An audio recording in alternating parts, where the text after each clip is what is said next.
Beneath a frozen tin roof in Bitterroot, Montana, a German shepherd puppy stood chained to a post. Her water bowl had turned to ice, and the wound around her neck told Daniel Crowe she had fought all night to get free. Daniel was a former Navy SEAL, a man who had survived war but never forgiven himself for the dog he once left behind. So when he cut Ember's chain, he thought he was only saving one wounded animal from the snow. But Ember was not just running from cruelty. She was still guarding a mountain cabin, a missing widow, and a truth powerful people wanted erased. Tell us where you're watching from, and if this story touches your heart, please like and subscribe to help us reach 5,000 subscribers and keep these meaningful stories alive. Winter in Bitterroot Valley did not arrive like an army.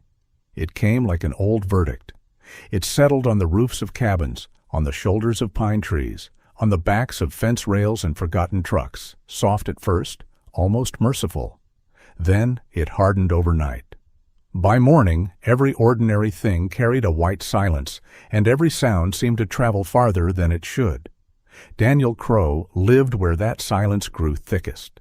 His cabin stood outside the easier reach of town, tucked near a line of dark timber with the mountains rising behind it like sleeping giants under wool blankets. Smoke rose from his chimney most mornings before dawn, not because he loved the hour, but because sleep rarely kept him long. At 55, Daniel still had the body of a man built by discipline and damage. He stood a little over 6 feet, broad through the shoulders, lean through the waist, with the kind of strength that did not announce itself until something heavy needed moving. His face was clean-shaven, angular, and weathered in the way winter and memory weathered stone. His undercut hair, brown once, had gone silver at the temples and along the roots. His eyes were gray-blue and steady, but there were rooms behind them no visitor had ever been invited into. He dressed each morning as if the day might ask him to prove he was still useful.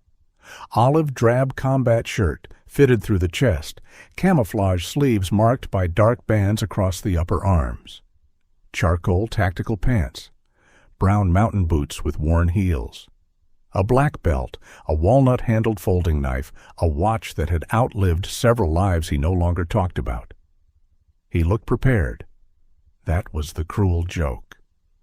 Daniel Crowe had been prepared for deserts, gunfire, bad intel, broken radios, blood on sand, and the strange calm that came over a man when fear had no time to introduce itself. He had not been prepared for the years after. He had not been prepared for grocery store music, Memorial Day flags, the well-meaning hand on his shoulder, or the sound of a dog barking behind a fence when he could not see whether it was safe. Ramadi lived in him without asking permission. Some memories arrived as images: a concrete wall cut by smoke, a blue door hanging from one hinge. Elias Rutland shouting over the radio, the shape of a military working dog turning its head once, waiting for a command that never came. Daniel had followed the order to pull back. Later he learned the order had been poisoned from the beginning. Someone inside the chain had sold their route, sold their timing, sold the trust men carried because they could not carry suspicion into every room and still move forward. That truth should have changed the weight Daniel carried. It did not. Betrayal explained the trap. It did not explain why he still remembered the dog's eyes. So Daniel built a life narrow enough to survive inside. He avoided town unless supplies demanded it. He avoided services, reunions, barbecues, charity breakfasts, and every ceremony where people used words like sacrifice as if words could hold the dead properly. He ignored calls from numbers he recognized too well. He let letters sit unopened until the paper curled in the dry cabin heat. Most mornings he walked. Not for health, though people would have said that if they saw him. Not for peace, because peace had never been something he could chase down a road. He walked because the body sometimes needed a task simple enough to finish. One boot ahead of the other. Fence line, ditch, road bend, back before the coffee went bitter. That morning the sky was white before sunrise. Snow moved through the air in small, bright pieces, not falling hard, only filling the world with patient insistence. Daniel zipped his parka halfway over his combat shirt and stepped off the porch. The cold took hold of his face at once. Beneath his boots, old snow groaned under new. The road toward McCabe Salvage curved below a stand of pines and past a frozen drainage ditch. The salvage yard had been there longer than most marriages in the valley, a place of rusted plows, bent truck doors, cracked windshields, dead washing machines, and steel beams stacked like the bones of forgotten barns. In summer, weeds grew through everything. In winter, snow made even the junk look forgiven. Daniel usually passed without looking too closely. That morning, he stopped. At first, he thought the sound was a wire ticking against metal. The wind moved through the yard and touched loose sheets of tin, chain links, old rims. Bitterroot had 100 winter noises that meant nothing. Then it came again. A scrape, small, weak, rhythmic. Daniel turned his head slowly. The sound came from behind the side fence, near a slanted roof of corrugated tin that leaned off an old equipment shed. The gate to McCabe Salvage was locked, but part of the rear fence sagged where snow had pushed brush against it. Daniel stood still for several seconds, listening. Scrape, pause, scrape. He did not call out. Habit or caution or something older than both. He moved along the fence until he found the break, then stepped through a gap between two posts. Rusted metal lay everywhere beneath the snow, little traps for a careless foot. He watched the ground, then the roofline, then the shadows under the tin. The scrape stopped. Daniel saw the chain first. It ran from a steel post to something low and dark under the tilted roof. At the end of it stood a young German shepherd female, not fully grown, her body stiff with cold and exhaustion. Her coat was yellow-black, wheat gold beneath the dirt and ice, with a charcoal saddle over her back and a dark mark on her forehead like a coal that had refused to go out. Snow clung to her chest and neck in hard little clumps. One ear stood upright, the other tilted outward, tired or injured or simply too young to hold its pride all the way. The chain was fastened too high on the post and too short for comfort. Around her neck, the collar had rubbed the skin raw. Blood had dried in thin red-brown lines beneath the fur. Beside her sat a plastic water bowl, frozen solid. Daniel felt something in him go very still. The dog did not bark. She did not lunge. She did not collapse into pleading. She watched him with amber eyes too solemn for her age, every muscle ready to choose between trust and terror. When Daniel took one step closer, her paws shifted backward, but the chain stopped her. The sound came again. Not a growl. The scrape of claws against frozen dirt as she tried, even now, to make more room where there was none. Daniel lowered himself into a crouch several feet away. The cold pressed through his knees. "Easy," he said. His voice sounded strange in the salvage yard. Too human. Too late. The shepherd's eyes flicked to his face, then to his hands, then to the chain. Not frantic. Reading. Measuring. Surviving. Daniel removed one glove with his teeth and reached slowly for the folding knife at his belt. The walnut handle warmed against his palm with a familiarity that usually steadied him. Today, it did not. He opened the blade and looked at the chain, then at the collar, too thick to cut cleanly with a knife. He stood, backed away, and searched the shed. A pair of bolt cutters hung from a nail inside the tin lean-to, red handles faded almost pink. Daniel took them down. The sound of metal shifting made the dog flinch hard enough that the chain jerked against her wounded neck. Daniel froze. For one sharp second, he was not in Montana. He was kneeling behind broken concrete, dust in his mouth, listening to a dog's harness clip strike metal while men shouted over a radio that lied. He saw the animal turn once. He heard Elias yelling his name. He heard himself obey the order that had split his life into before and after. The bolt cutters grew heavy in his hands. The young shepherd under the tin roof stared at him, not accusing, waiting. That was worse. Daniel drew one slow breath through his nose, then another. He moved closer sideways, not straight at her. He kept his gaze low. The dog trembled, but held her ground. When the cutters closed around the chain near the post, the metal resisted for half a second. Then it snapped. The sound cracked across the salvage yard like a small gunshot. The shepherd recoiled, stumbled, and nearly fell. Daniel dropped the cutters and backed away, hands open. "You're loose," he said, though the words were foolish. Dogs did not need speeches from men who had failed other dogs. For a moment, she did nothing. The chain dragged from her collar, dead weight against the snow. Then she took one step, another. Her legs shook. She stopped just beyond the place where the chain had allowed her to stand and looked at him again, as if freedom itself required permission. Daniel took off his parka. The cold bit instantly through the combat shirt beneath, but he barely felt it. He spread the coat on the ground between them and waited. The shepherd sniffed the air. Her nose twitched at the smell of wool lining, wood smoke, old leather, and whatever a man carried when grief had lived on him too long. She did not come to him. Instead, she folded downward, slowly, all dignity and exhaustion, until her chest touched the coat. Daniel moved then, carefully.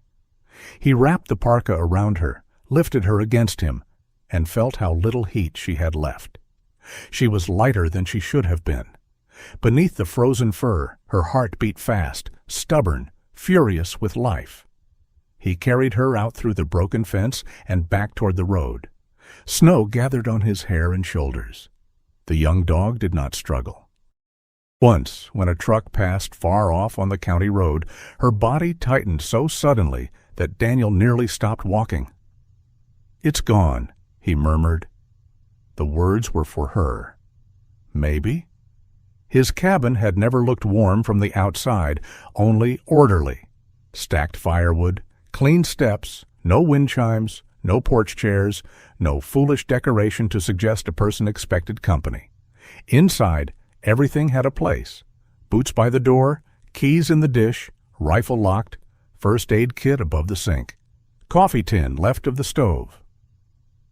Daniel laid the shepherd on a wool blanket near the kitchen stove and called Bitterroot Veterinary Clinic. A woman named Carla answered, her voice still hoarse with mourning. Daniel knew her only from town errands and the kind of local knowledge a person collected without wanting to. "Dog," he said. "Young shepherd, exposure, neck wound from a chain. She's breathing, cold, but responsive."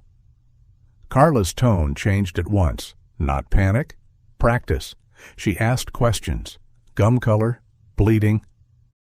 Temperature if he had a thermometer. Any vomiting, any sign of broken bones. Daniel answered like he was reporting coordinates. Precise, controlled, almost too controlled. "Get her warm slowly," Carla said.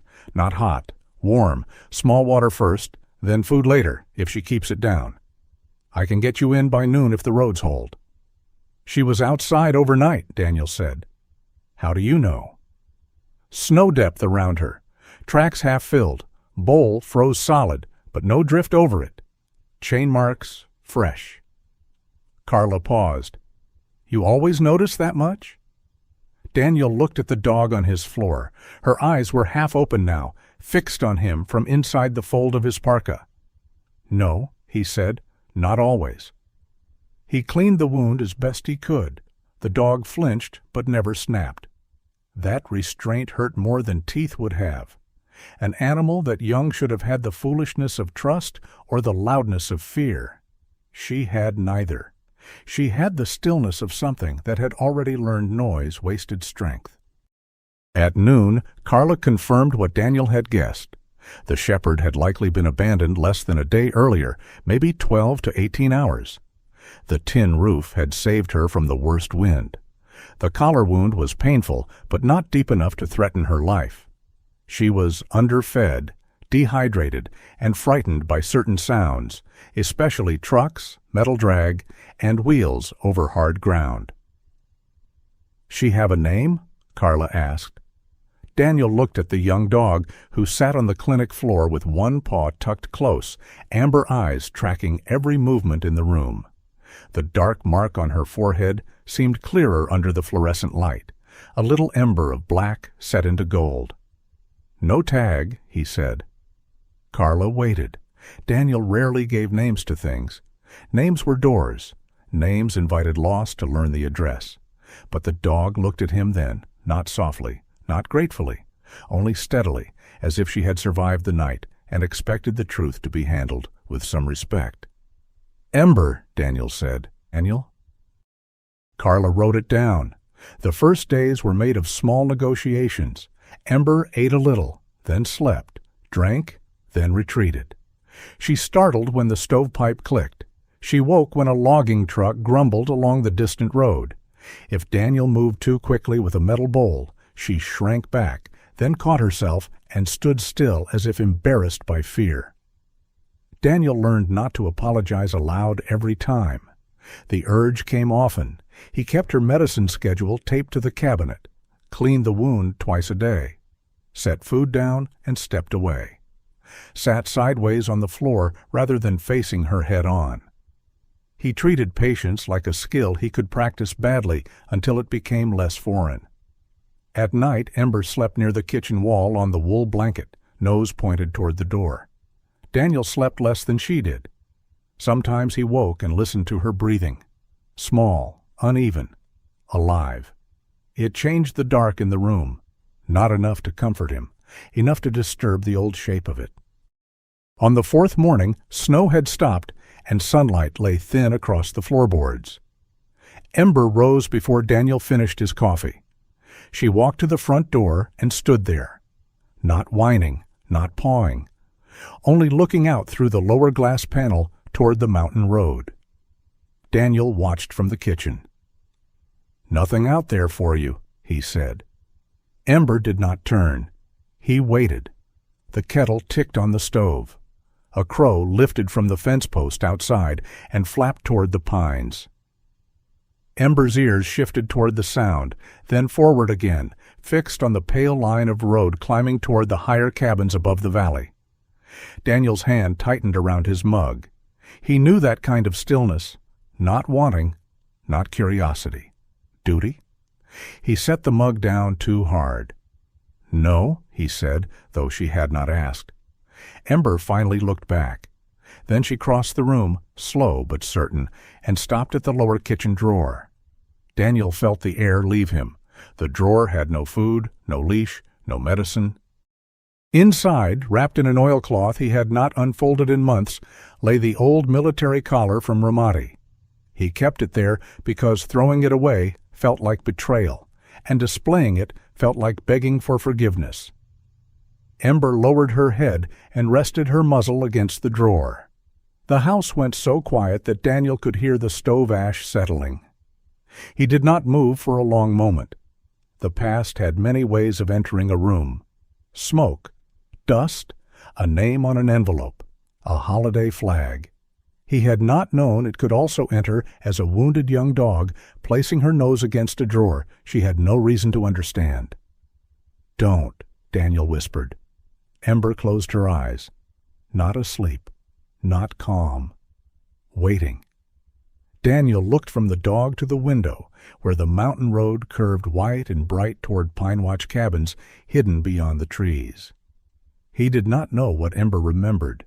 He did not know who had chained her beneath the tin roof or what place she believed still needed guarding.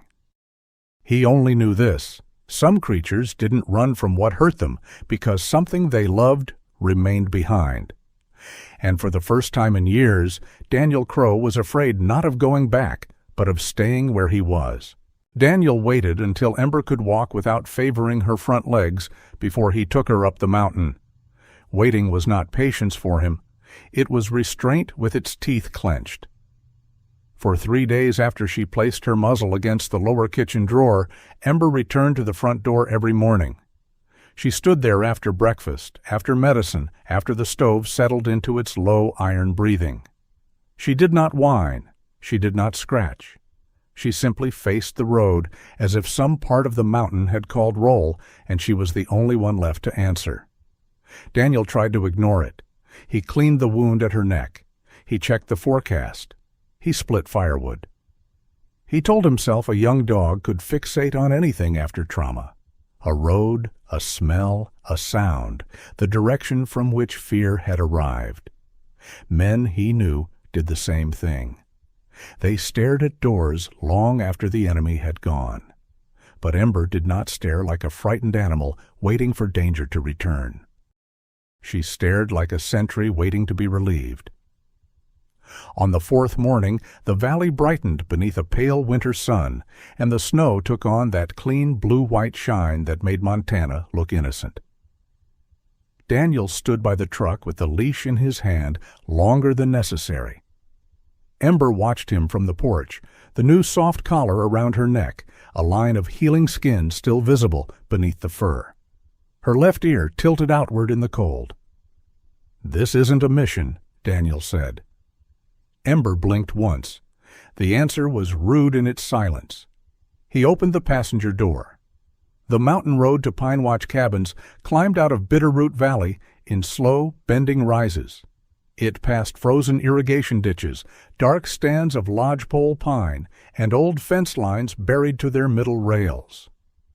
Sunlight fell through the trees in narrow gold strips. Snow slid from branches now and then, with soft, flowery sighs. Ember rode sitting up, not pressed against the door, not panting with excitement. She watched the road through the windshield. Every time the truck tires crossed a patch of packed ice, her paws tightened against the seat. When a county plow appeared around a bend, its blade scraping sparks from frozen gravel, she lowered her head and leaned back. Daniel slowed until the plow passed. "You know that sound," he murmured. Ember did not look at him. Near the ridge, a wooden sign leaned beside the road. Pinewatch Cabins. Private road, resident access only. Someone had nailed a smaller red notice beneath it. The notice was new. The sign was old. The old wood had weathered honestly. The new paper looked like a lie, wearing bright lipstick. Daniel parked at the turnout before the first row of cabins. For a moment, neither he nor Ember moved. Pinewatch did not look abandoned. That was what struck him first. The cabins sat in a shallow curve beneath the trees, their roofs thick with snow, their windows reflecting the pale sky. Smoke did not rise from most chimneys, but the place still held evidence of hands. A broom leaned beside one porch. A string of unlit Christmas bulbs hung crooked over another. A clay pot, cracked but carefully placed, waited under a buried railing. The mountain had not erased Pinewatch. It had only hushed it. The beauty made the silence worse. Ember stepped down from the truck slowly, nose working. Daniel kept the leash loose. He had no interest in dragging her toward whatever had called her here. If this place was a wound, she would approach it on her own feet. She moved first toward a split-rail fence painted a tired blue-green. The paint had peeled in long curls. Ember sniffed one post, then another, then stopped so abruptly that Daniel nearly stepped past her. A low engine groaned somewhere up the road. The sound came before the vehicle appeared, a heavy diesel, gears grinding, a metal blade rattling against frozen crust. Ember shrank toward Daniel's boot, not hiding, but folding herself smaller. Her amber eyes fixed on the bend above the cabins. A yellow maintenance truck rolled into view, pushing a light ridge of snow to the roadside. On its door, beneath a silver antler logo, were the words, "Silver Antler Lodge." The driver did not stop. He slowed only enough to look at Daniel, then at Ember, then at the cabins. His face was mostly hidden by sunglasses and a knit cap. The truck continued down the road, leaving diesel smell and churned snow behind it. Daniel watched until it disappeared. Ember stayed pressed near his leg. He rested 2 fingers lightly against the leash, not touching her head. "All right," he said quietly. "I saw it." Only then did she move again. Cabin number 9 stood near the end of the row, half turned toward a slope of pines. A small maple tree, no taller than Daniel's shoulder, grew beside the porch. Its bare branches wore snow in little white shelves. Someone had wrapped the trunk in burlap for winter protection. Whoever had done it had cared enough to tie the twine neatly. Ember approached the porch and stopped at the bottom step. She did not rush. She put one paw on the step, then withdrew it. Her nose lifted toward the door. A tremor went through her body so slight Daniel might have missed it if he had not spent years learning the difference between wind and movement. On the cabin door hung a red paper notice sealed in a plastic sleeve. Unsafe structure. Vacant property review. Below that were smaller lines about inspection status, winter hazard, owner response required, and a date stamped 2 weeks earlier. Vacant. Daniel looked through the window beside the door. Inside, the room was dim but not empty. Curtains hung over the side window, pale fabric with little blue flowers. A stack of split firewood sat near the stove. On the floor beside a chair was a pair of women's winter boots, one tilted slightly inward as if the person who wore them had stepped out of them in a hurry and expected to come back. A mug sat on a small table. A folded blanket lay over the arm of a rocking chair. Daniel had seen abandoned places. They had a smell even before a door opened. Neglect changed the posture of rooms. It turned objects loose from purpose. This cabin did not look abandoned. It looked interrupted. Ember climbed the first step and lowered herself in front of the door. Not collapsed, not resting, guarding. Daniel felt anger come carefully into him, not hot, not loud, the kind that stood up straight and began taking inventory.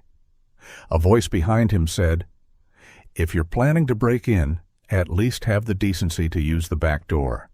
Front lock's new and insulting." Daniel turned. An older man stood at the edge of the neighboring path with a metal toolbox hanging from one hand. He was shorter than Daniel and built like a stump that had survived many axes. A brown canvas coat strained across his shoulders. A gray knit cap sat low over wild white eyebrows, and a bristled silver beard covered his jaw in uneven patches. A heavy ring of keys hung from his belt, clinking in the cold whenever he shifted his weight. He looked at Daniel, then at Ember. The expression left his face. "Well," the old man said, softer than before. "There you are." Ember's ears moved. Daniel watched the exchange without breathing too deeply. "You know her?" he asked. The old man stepped closer, but not too close. His gaze stayed on Ember with a care that did not match his rough voice. "That dog belonged to Laureen Marsh." He swallowed once as though the name had a burr on it. Cabin 9, widow, stubborn as a nail frozen in oak, made blackberry jam that could strip paint if she got distracted with the sugar. Ember lifted her head at the name. Laureen, not enough to leap. Enough to listen. "I'm Daniel Crowe," Daniel said. "Vernon Slade." The old man raised the toolbox slightly, not as a greeting, but as evidence. "Locks, hinges, doors that don't know when to quit. Been keeping this place from falling open for 20 years. What happened to Laureen?" Vernon looked toward cabin 9. His jaw worked under the beard. "Depends who you ask." "I'm asking you." "That's unfortunate. I was hoping to remain decorative." Daniel said nothing. Vernon sighed, the sound of a man annoyed at his own conscience. "She had a fall, or was said to have had one. Power went out during that cold snap, maybe 3 weeks back. Someone called transport. She was taken for rehab. That's what folks heard." "Where?" "Missoula, maybe. Hamilton first, then transferred. Nobody tells old neighbors anything unless there's a bill attached." "And the notice?" "That came after." Vernon tapped the red sleeve on the door with one gloved finger, then wiped his hand on his coat as if the paper had left grease. Inspection company marked the place unsafe, then fees, then some vacant property review. Same song they've been singing up and down the row. Who's they? Vernon's eyes flicked toward the road where the silver antler truck had gone. Daniel understood. He looked again through the window. Curtains, boots, firewood. The small order of a life paused mid-breath. Vernon said, "She wouldn't sell." Lorene. Silver Antler wanted this strip for expansion. Nice view, good access. Put enough rich people in heated cabins and they'll pay extra to pretend winter is charming. Daniel looked at Ember. The dog still lay before the door, but her nose had moved toward the crack beneath it. "You said she belonged to Lorene." "She did." Vernon's voice roughened. Lorene called her Little Furnace, said the pup had more heat than sense. Name? Vernon frowned. Wasn't Ember. Daniel waited. The old man looked embarrassed now, which sat strangely on him. "Can't remember. She'd only had her a short while. Young thing, followed her around like a deputy. I changed that lock right there the week before Lorene vanished from this hill." "Why?" "She said someone had been on the porch at night. Papers moved. Gate left open." Vernon glanced at Ember. Dog barking at the tree line. Daniel's attention sharpened. Did she report it? Lorene didn't report weather, trespassers, or the second coming unless she could verify all three personally. Vernon shifted the toolbox from one hand to the other. The keys at his belt clinked. But she was worried. "And you didn't think that mattered?" The old man's face closed.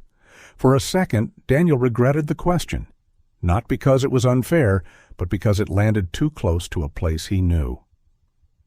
Vernon looked at Cabin 9. "I thought she was old and angry about being pressured.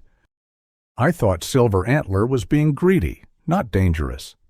There's a difference between noticing smoke and admitting the house is burning."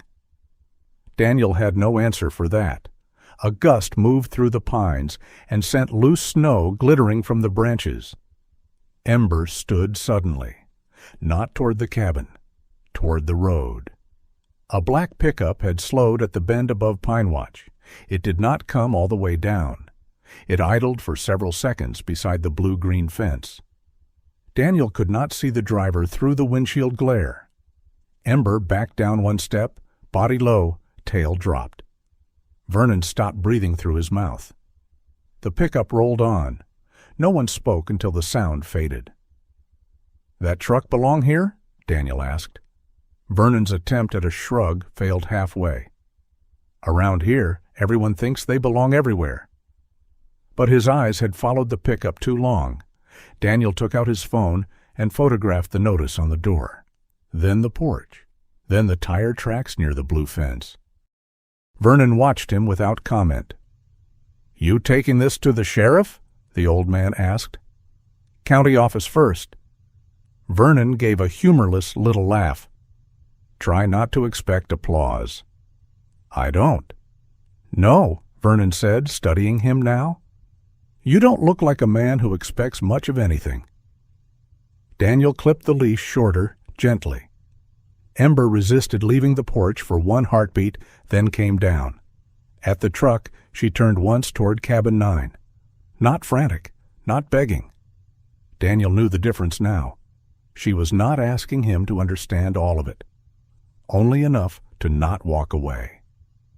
The Bitterroot County Sheriff's substation sat on the edge of town in a square building that looked designed by someone with strong opinions about beige. Snow had been shoveled into hard banks along the walkway. A flag snapped in the wind with a tired metallic clink. Daniel almost drove past. He had avoided that building for years, not because he feared law enforcement. Because one name worked there now, and that name belonged to a door he had kept closed. Rutland. He parked anyway. Inside, the air smelled of coffee, printer toner, wet boots, and the faint lemon cleaner used on government floors everywhere. Ember stayed in the truck with the heater running low and the window cracked, wrapped in the quiet Daniel had learned to provide. At the front desk, a deputy looked up from a computer. Before Daniel could speak, a woman came out of the side hallway carrying a file and a travel mug. Paige Rutland had her brother's eyes, only if a person was cruel enough to look for ghosts in the living. Dark hazel, direct, unsentimental. She wore a tan and brown county uniform under a dark winter jacket, her badge catching light near her shoulder. Her brown hair was tied low at the back of her neck. There was no softness in the way she stopped when she saw Daniel, but there was recognition. "Crowe," she said. "Not Daniel, not sir. Crowe. Deputy Rutland." Sheriff's investigator now. "Congratulations." Her mouth moved slightly, not a smile. "That what you came in for?" The deputy at the desk suddenly found his keyboard fascinating. Daniel took out his phone. "I found a dog 4 days ago, chained outside McCabe Salvage. Young German Shepherd female. Injured neck. She led me up to Pinewatch this morning." Paige did not look impressed. "Dogs don't lead investigations." "No," Daniel said. "People do. Badly, sometimes." Her eyes held on him. There it was. Ramadi, standing between them in uniform. Daniel showed her the photographs, the red notice, the interior through the window, the fence, the tracks. He gave facts, not theories. He mentioned Vernon Slade, Loring Marsh, Silver Antler, the maintenance truck. Paige listened without interrupting, which was not the same as believing. When he finished, she said, "Loring Marsh was transported for rehabilitation after a reported fall. That's not a crime. Calling her cabin vacant while her boots are still by the stove might be. Could be procedural. Could be." Paige's gaze sharpened at his restraint. Maybe she had expected accusation, maybe apology. Daniel offered neither, because neither would help Loring Marsh. "Why bring this to me?" she asked. "Because your brother died after trusting the wrong order. Because I did not come back for the dog. Because there is a young shepherd in my truck who thinks a closed door still matters." Daniel said, "Because someone chained a dog in the cold after removing her from a place marked vacant. That's enough to ask a question." Paige looked toward the window. Through the glass, Ember was visible in the passenger seat. She sat upright, ears forward, amber eyes fixed across the street. A Silver Antler maintenance truck was parked outside the county records office, its silver logo bright against the door. Ember saw it. Her body changed. Even from inside the station, Daniel noticed. The dog lowered herself, retreating from the window until only the top of her head showed. Paige noticed too. She did not move quickly. She set her file on the counter, took out a small black spiral notebook, and walked to the window. Her expression remained unreadable, but she wrote down the plate number with careful strokes. Daniel said nothing. Paige capped the pen. "This doesn't mean what you think it means?" "I haven't told you what I think." "No," she said. "You never did much of that, did you?" The words landed clean. Daniel accepted them. Paige looked at the truck across the street, then back at Ember. "I'll check whether there are open reports tied to Pinewatch, property complaints, transport records, animal cruelty call at McCabe if anyone bothered." "Thank you." "I didn't say I believed you." "I heard you." For the first time, something almost human crossed her face. Not warmth, not forgiveness. Maybe irritation at the fact that he had not made this easier to dismiss. Daniel turned to leave. "Crowe." He stopped. Paige's voice was lower now. "If this is you trying to dig up old ghosts through a dog, don't." He looked back at her. "I'm trying not to leave this one chained to a post." Outside, the cold hit him hard and bright. Ember lifted her head when he opened the truck door. Across the street, the silver antler truck still sat before the records office, clean and yellow against the dirty snow. Daniel did not know yet what Pinewatch was hiding. He did not know where Lorraine Marsh had gone, or why a cabin with boots by the stove had been called empty, or why a young shepherd trembled at the sound of a maintenance plow. But Paige Rutland had written down a plate number. And for the first time since Ember came into his house, Daniel felt the silence around them change. Not break, not yet. Only shift, like snow beginning to slide from a roof. Paige Rutland did not open an investigation because a wounded dog disliked a yellow truck. She said that plainly the next morning, standing beside the front counter of the sheriff's substation with her coffee cooling in one hand and Daniel's photographs spread across a clipboard. Daniel respected her more for it. "Ember reacting to a vehicle gives me concern," Paige said. "Not probable cause. A red notice on a cabin gives me a question, not a case. Vernon Slade's memory gives me a place to start, not a charge." Daniel stood opposite her in the same olive combat shirt, parka unzipped despite the cold, his posture still enough to irritate people who needed him to fidget. Ember sat near his left boot, not close enough to lean, not far enough to be separate. Her eyes followed every person who crossed the lobby. "I'm not asking you to arrest anyone," Daniel said. "You're asking me to look at people with money, lawyers, and county relationships. I'm asking you to look." Paige's gaze lifted from the photographs to his face. "You used to be better at giving orders than requests." Daniel accepted the hit without flinching. "I'm out of practice." That almost drew a smile from the deputy at the desk. Paige did not reward either man. She gathered the photos into a neat stack. "I'll check public records, transport calls, property complaints, animal control reports. That's it for now." Daniel nodded. "And Crowe?" He paused at the door. "If you start scaring old people into telling you what you want to hear, I will make you regret remembering my office exists." Daniel looked down at Ember. The dog had turned toward the window, ears shifting at the grinding scrape of a plow somewhere beyond the building. "I've done enough scaring," he said. Outside, sunlight made the snowbanks glitter hard enough to hurt the eyes. Daniel did not go straight home. He drove back toward Pinewatch, but this time he did not take the main curve all the way up.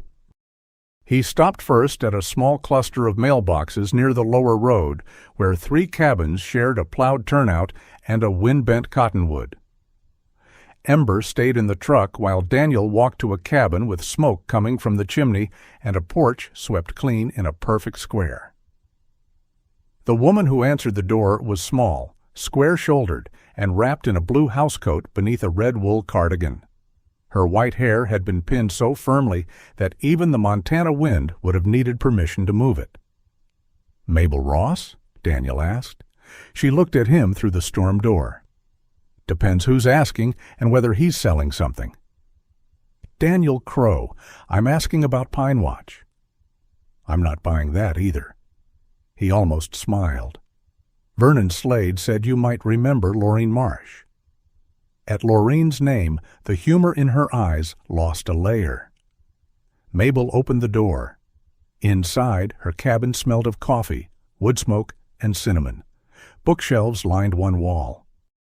A walker stood folded near the sofa, decorated with a tiny strip of tinsel that had survived Christmas by force of personality.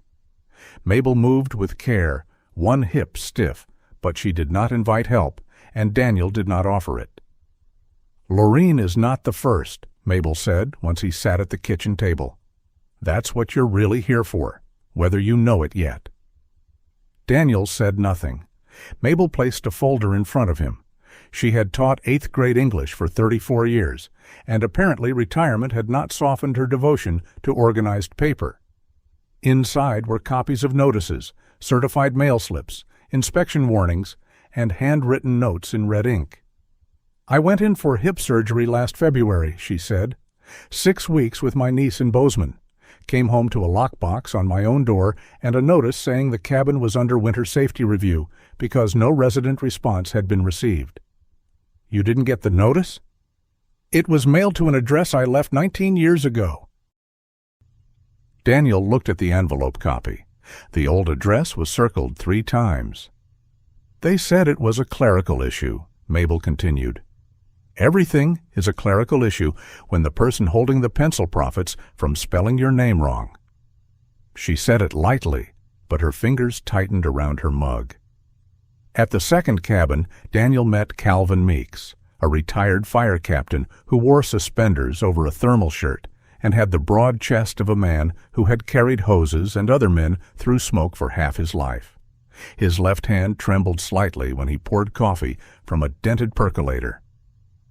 Unsafe structure, Calvin said, snorting.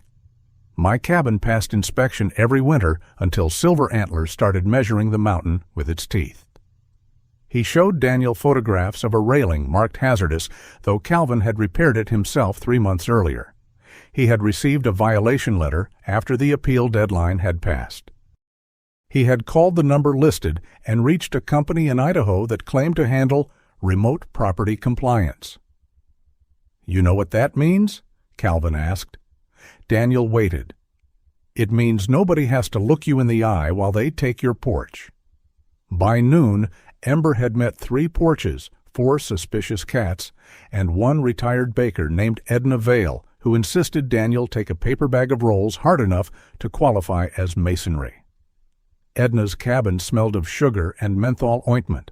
She was round-faced, soft-voiced, and shrewder than she wanted people to notice. She had signed a sale agreement 2 months after a mild stroke, while still on medication that made dates slide around in her mind. My nephew said I needed less stress, Edna said, sitting in a floral chair beside a window full of geraniums. The man from the lodge said the same thing. Everyone was so concerned about my stress that nobody seemed troubled by the price.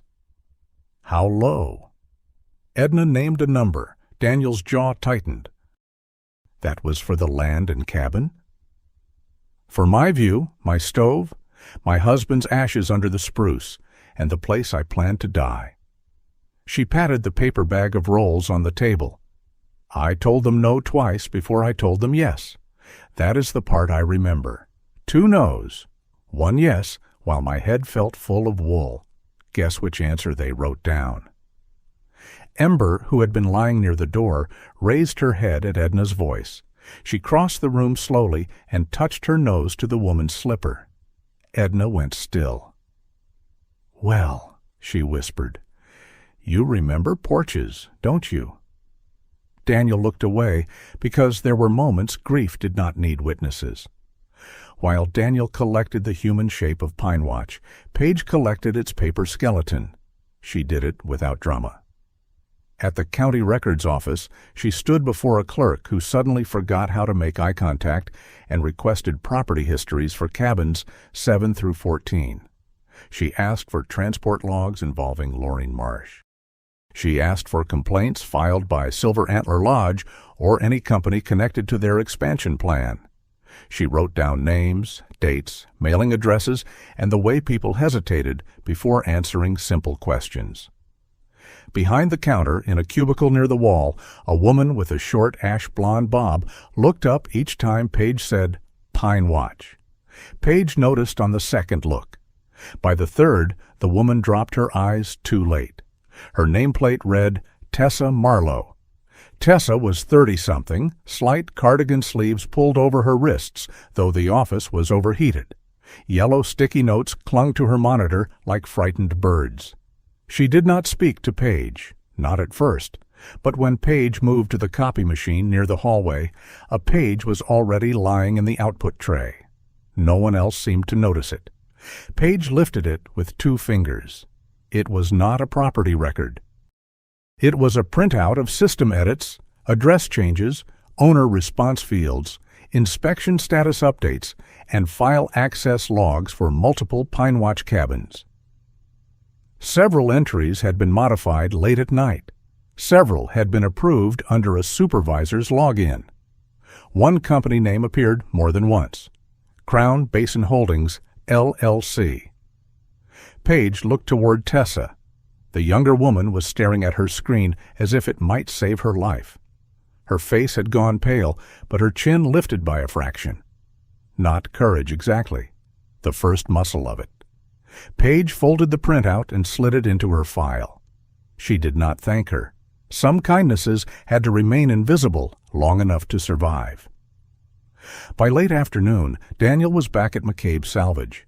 He had not planned to return that soon, but Calvin had mentioned a man who worked plows for Silver Antler and hauled scrap for McCabe on his off days. Edna remembered the same man bringing a stack of winter safety notices to Pinewatch in a truck that smelled of oil and cigarettes. Vernon had given the man a name with obvious disgust: Brody Kells. The salvage yard looked uglier in daylight now that Daniel knew where Ember had been chained.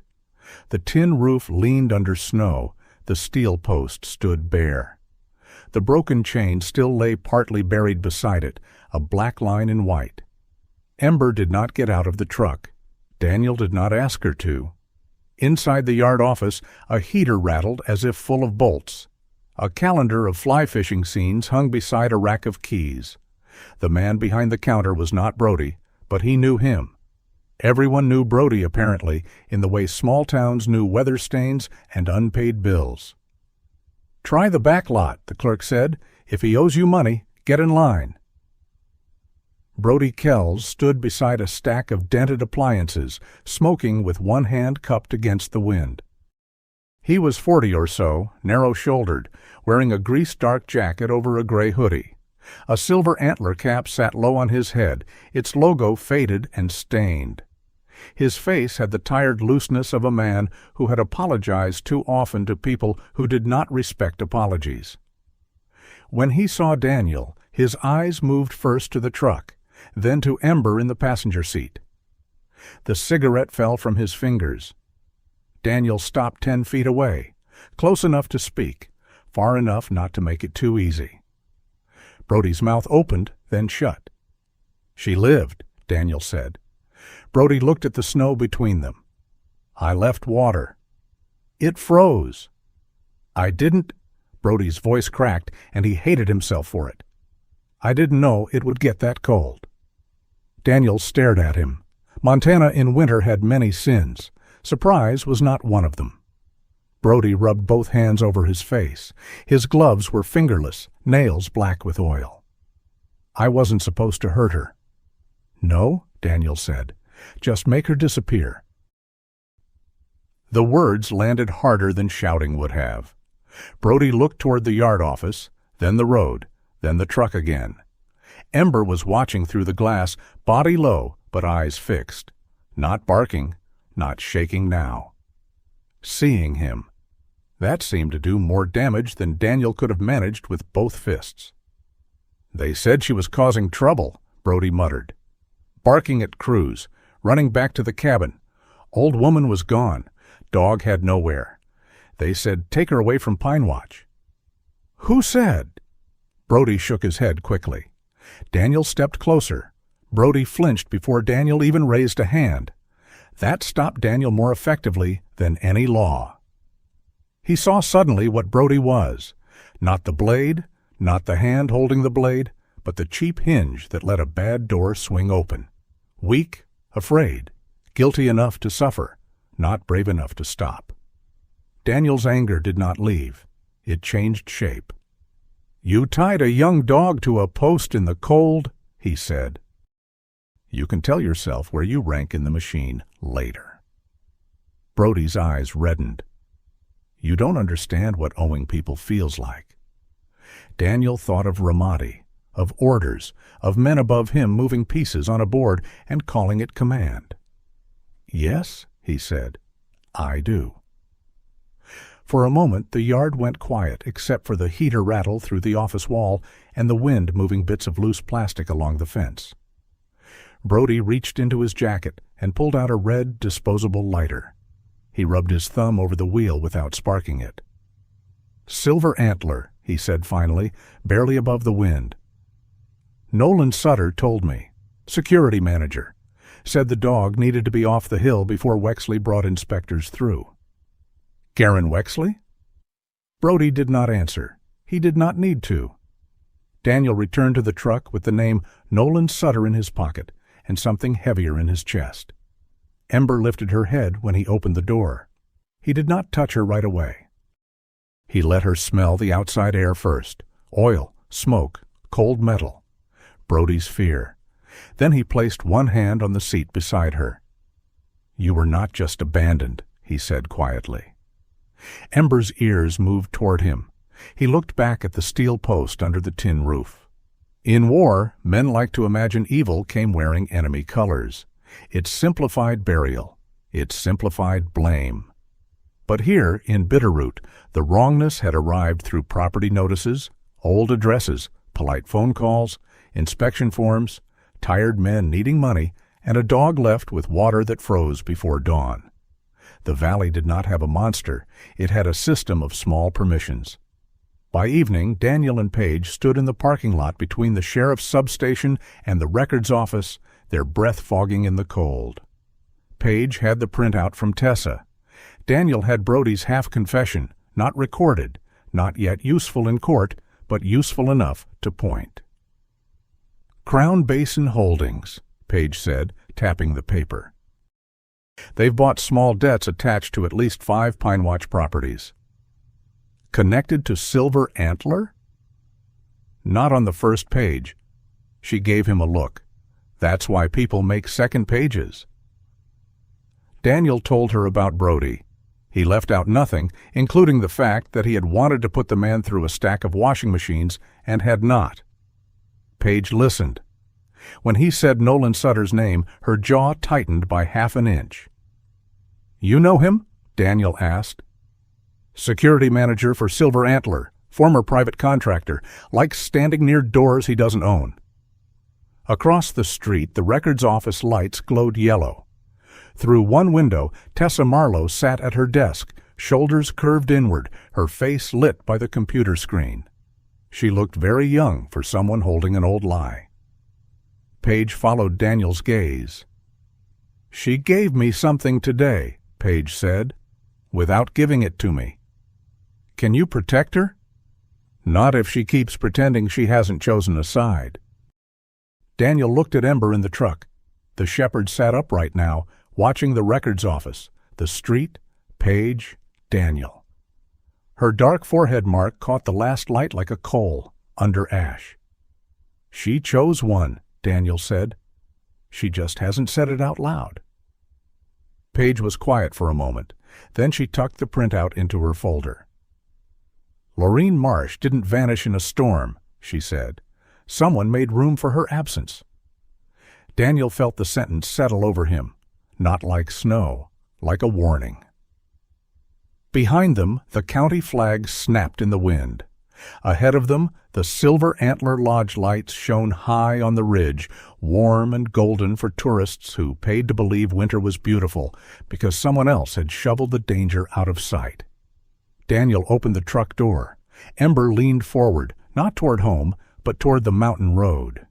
This time, Daniel did not tell her no. The first real break did not come from a confession.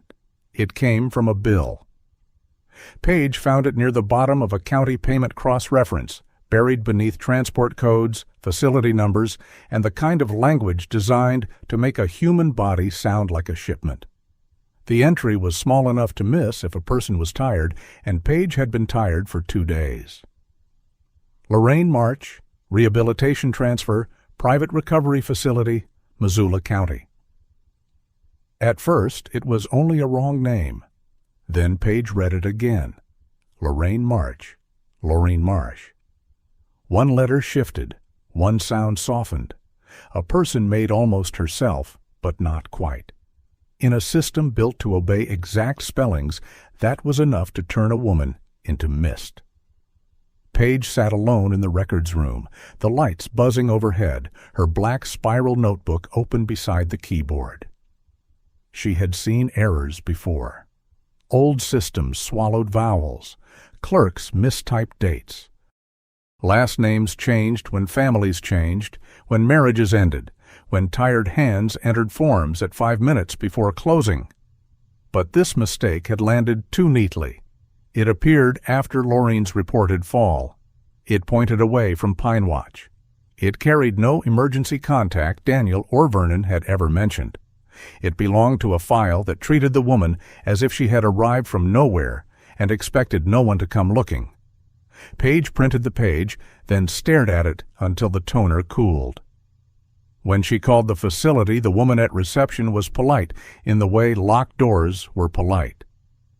"I'm sorry, Investigator Rutland, but we have no patient listed under Lorraine Marsh." "What about Lorraine Marsh?" "I can't confirm protected patient information without proper authorization." "I'm law enforcement."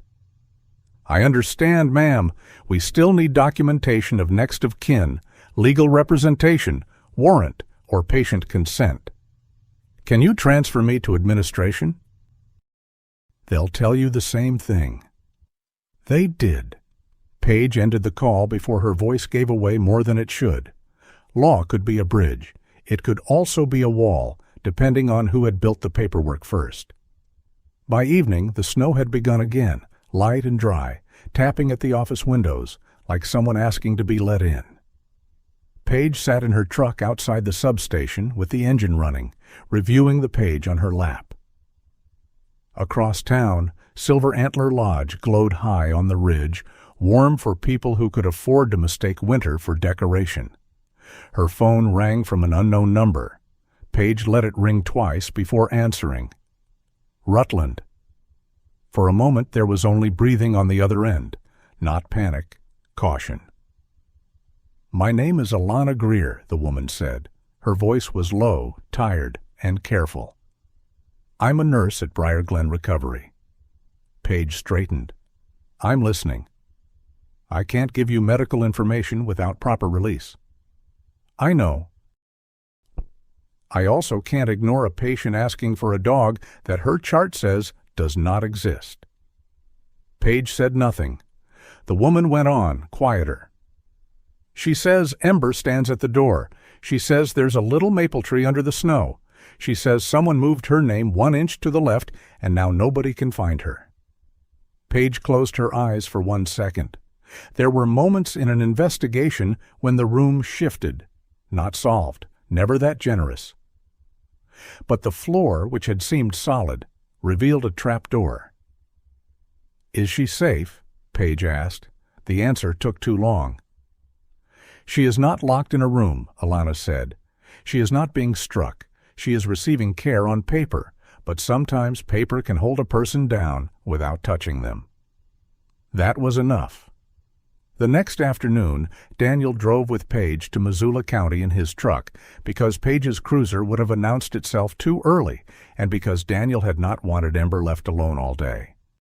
Ember rode in the back seat this time, wrapped in a blanket that still smelled faintly of wood smoke and the clinic's clean antiseptic. Her wound had begun to heal, but the fur around her collar still parted in a thin, pale line. Paige sat beside Daniel, a folder on her knees, looking out through the windshield rather than at him. She wore her plain winter jacket instead of full uniform, badge clipped inside where it could appear if needed.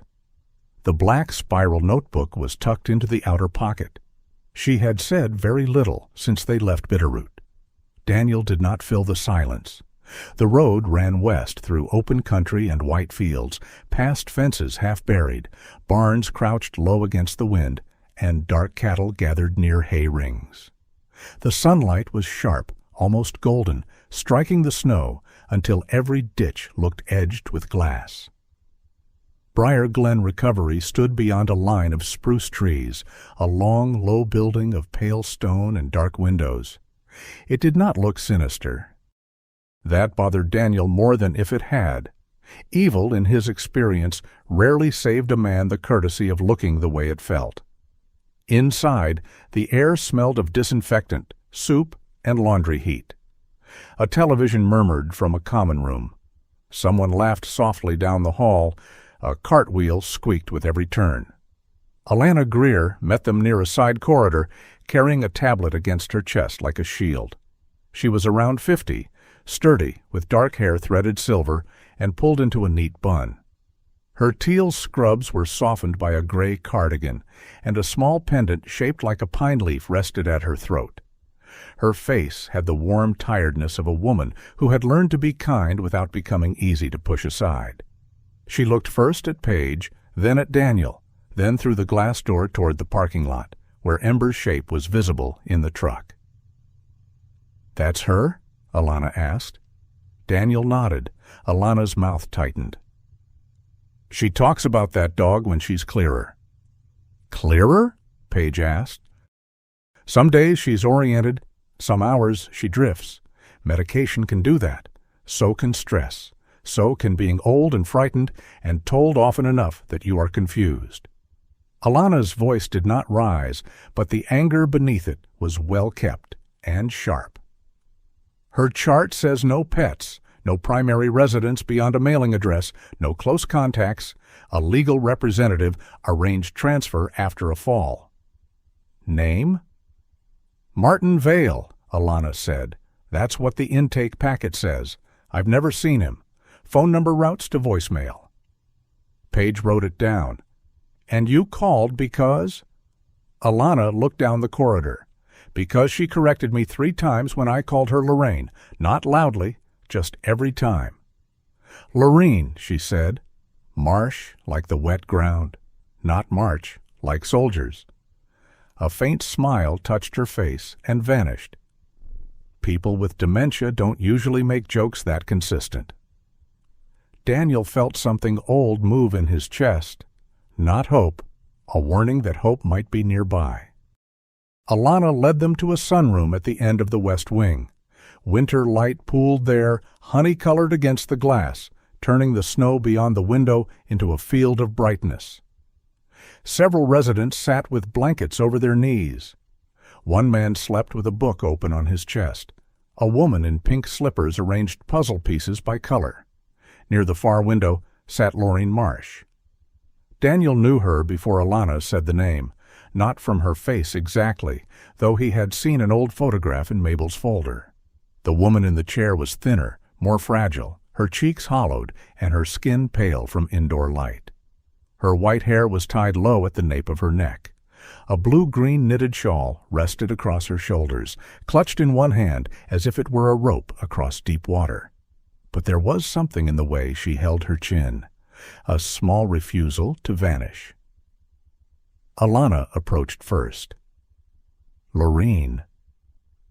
The woman turned slowly. At the sound of her correct name, her eyes sharpened. "This is Investigator Rutland," Alana said, "and Mr. Crowe. They came from Bitterroot."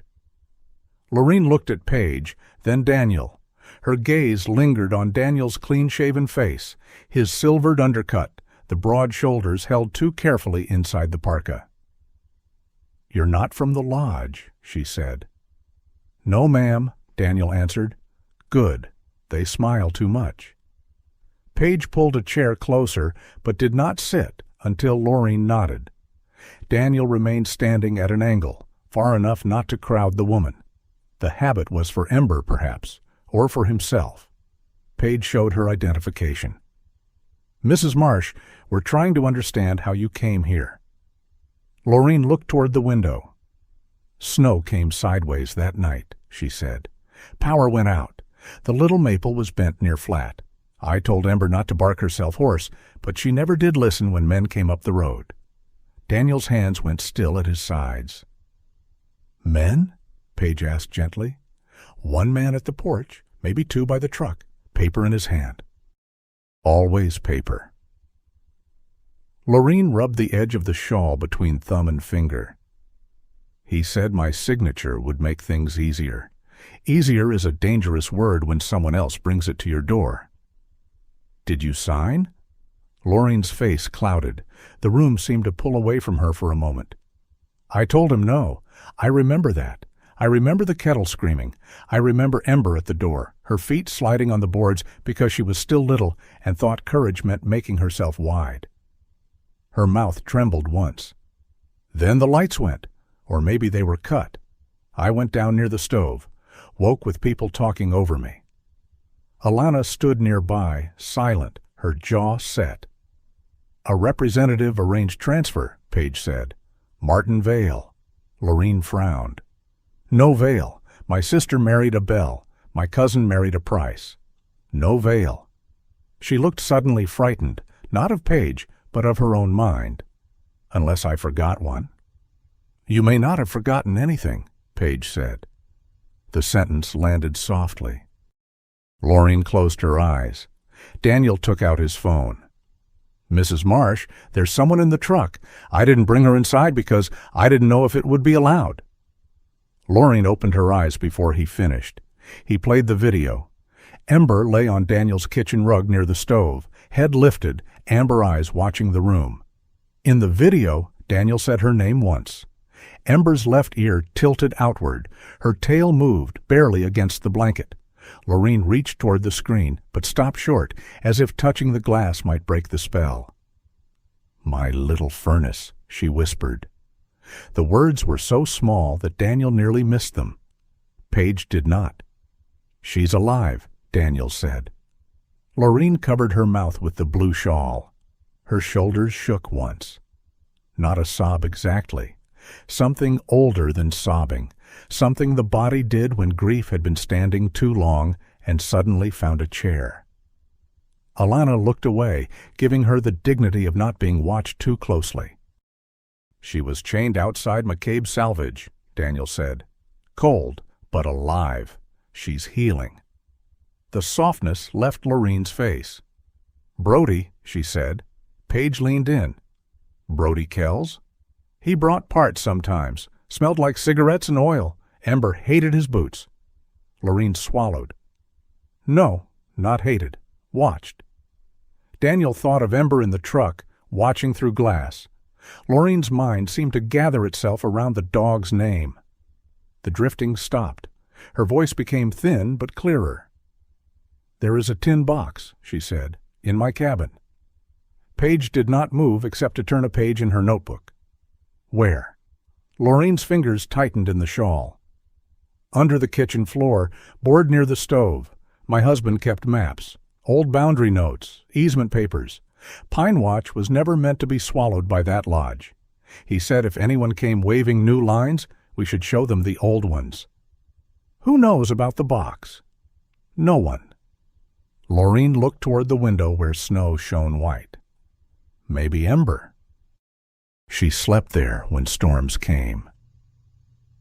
Daniel felt the hair rise along the back of his neck, not because a dog knew a secret, because a woman had hidden her proof in the place where warmth gathered, and the dog had guarded that warmth long after the woman was gone. Lorene's eyes returned to Daniel. "You have her?" "Yes." "Does she stand by the door?" Daniel's throat closed unexpectedly. He nodded. Lorene smiled then. It was not happy. It was faithful. She always did believe a door was a promise. The drive back began in late afternoon, with sun sliding low behind ridges and the sky turning the color of old pewter. Paige had made 3 calls before they left Briar Glen. 1 to verify transfer paperwork, 1 to request a formal welfare review, and 1 to warn a judge she might be asking for emergency access to records before morning. Daniel drove with both hands on the wheel. Ember slept in the back seat for the first 20 miles, then woke when the truck crossed a bridge and the tires hummed over steel. She lifted her head, saw Daniel, saw Paige, and settled again. Paige watched the road for a long time before speaking. "Elias wrote about you." Daniel did not answer. "I used to hate that." Her voice was level but not cold now. "He'd send letters home, and there you were. Crowe did this. Crowe said that. Crowe went back through a door nobody liked. Crowe carried extra water. Crowe could sleep through mortar fire, but not through bad coffee." Daniel's hands tightened slightly on the wheel. "He exaggerated?" "He was my brother. Exaggeration was his religion." Paige looked down at her notebook, though it was closed on her lap. "After Ramadi, no one told us much. Classified. Operational compromise. Review pending. Words stacked high enough to bury a family under them. Snow dust moved across the road ahead like pale smoke. Daniel said, "I followed the order to withdraw." "I know." He glanced at her. Paige's face remained turned toward the windshield. "I pulled pieces of the report after I joined the department. Not all of it. Enough to know the route was compromised before your team reached the second block. Enough to know there were questions about who sent the timing window. Enough to know Elias didn't die because you failed to be a myth." The words struck him harder than accusation would have. Daniel said nothing for several miles. Inside him, the old courtroom rose again. Same judge, same verdict, his own voice, tireless and merciless. Guilty because he had lived. Guilty because he had obeyed. Guilty because the dog had looked back. Paige did not offer mercy. She was too honest for that. "I'm not telling you this to make you feel better," she said. "That would be insulting." "It doesn't." "Good." She looked at him then. "I'm telling you because if this Pinewatch thing turns into what I think it is, I need you clear enough to know the difference between helping and punishing yourself in public." Daniel let out a breath that was almost a laugh and not close to one. "You always talk like this? When men with hero damage start circling a case?" "Yes." "Hero damage?" "You heard me." In the back seat, Ember shifted, her collar tag clicking once against the buckle. Daniel looked at her in the rearview mirror. The dark mark on her forehead showed in the fading light like a coal banked for night. "I left a dog behind," he said. Paige did not soften. "Then don't leave this one's person behind." The sentence stayed in the cab after her voice ended. Daniel felt no release. No absolution opened its golden gate. The mountains didn't bow. Elias did not speak from the snow.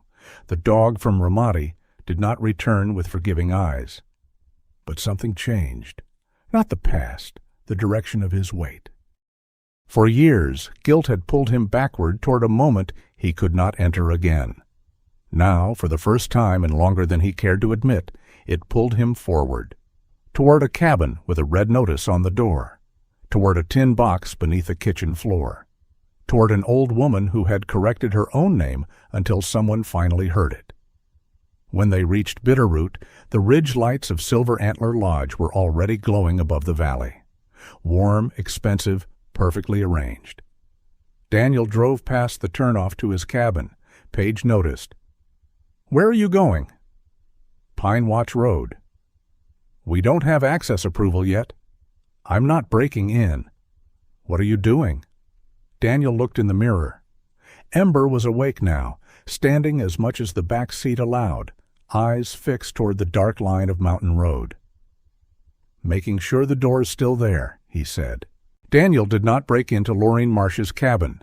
He waited until Paige had a signed emergency access authorization in her hand, Vernon Slade at his side, and Ember sitting in the snow with her eyes fixed on the red notice taped to the door. Waiting for permission should have felt like restraint. Instead, it felt like listening to a house hold its breath. The sky above Pinewatch had darkened since morning. Not black, not yet. A heavy pewter gray pressed low over the pines, turning every sound small and close. Snow had begun to move sideways in thin, pale lines. The weather report had promised serious accumulation by nightfall. In Montana, promises from weather were often threats wearing polite boots. Paige stood on the porch of Cabin 9, one glove holding the folded authorization, the other hand resting near the camera clipped inside her jacket. She had not come in full uniform, but she had brought the law with her in the neat, severe way she carried herself. Vernon looked at the new lock on Laureen's door with disgust so sincere it nearly became religion. "Cheap cylinder," he muttered, kneeling with his toolbox. "Flashy faceplate. No soul. Whoever put this in should apologize to the door." Daniel stood behind him, one hand loose on Ember's leash. Ember had climbed the porch steps without being asked. She did not scratch this time. She stood very still, nose near the crack beneath the door, her wounded neck healed enough for the fur to lie unevenly over the scar. Paige looked at Vernon. "You can open it without damaging the frame?" Vernon gave her a look over one white eyebrow. "I can open it without hurting its feelings." The lock clicked in less than a minute. Vernon did not smile. He only gave a soft grunt of victory and stood slowly, knees cracking like old branches. Paige opened the door. The cabin exhaled. Cold air came first, followed by the faint smell of old ashes, lavender, dry wood, and something domestic left too long in silence. Not rot, not abandonment. A lived-in place interrupted before it could defend itself. Daniel let Ember enter before him. She crossed the threshold low and careful, not pulling, not rushing, not wagging. Her paws made soft sounds on the floorboards. She went to the rocking chair first and touched her nose to the folded blanket draped over one arm, then to the pair of boots near the stove, then to a blue-green shawl caught on the back of a kitchen chair. Lorraine's shawl. Ember breathed into it and closed her eyes. No one spoke. There were houses that displayed grief as ruins. Broken glass, overturned chairs, stains that told the story too loudly. Lorraine's cabin was worse because it had remained orderly. A mug sat near the sink with a brown ring dried inside it. A dish towel hung slightly crooked on the oven handle. A tin of tea rested open on the counter. Beside the stove, kindling had been stacked in a small pyramid, ready for a match that had never come. Paige photographed everything, not dramatically, not reverently, methodically. Door, notice, lock, interior, stove, boots, shawl, mug, floor. She made a record of ordinary things because ordinary things often told the truth before people found the courage. Daniel stayed near the kitchen, feeling too large for the room. He had entered buildings in combat where every doorway could be a mouthful of teeth. This cabin had no such violence. It held a gentler accusation. A woman had planned to return to her tea. Someone had arranged the world so she could not. Vernon shuffled toward the back wall, running one hand over the door jambs as if greeting old acquaintances. "I fixed that pantry hinge in November," he said. "She paid me with jam and a lecture about my cholesterol." "You remember the floorboard?" Paige asked. "Lorraine said near the stove," Daniel said. Vernon pointed with his chin. "Then let the dog tell you where warm made sense." Ember had already moved.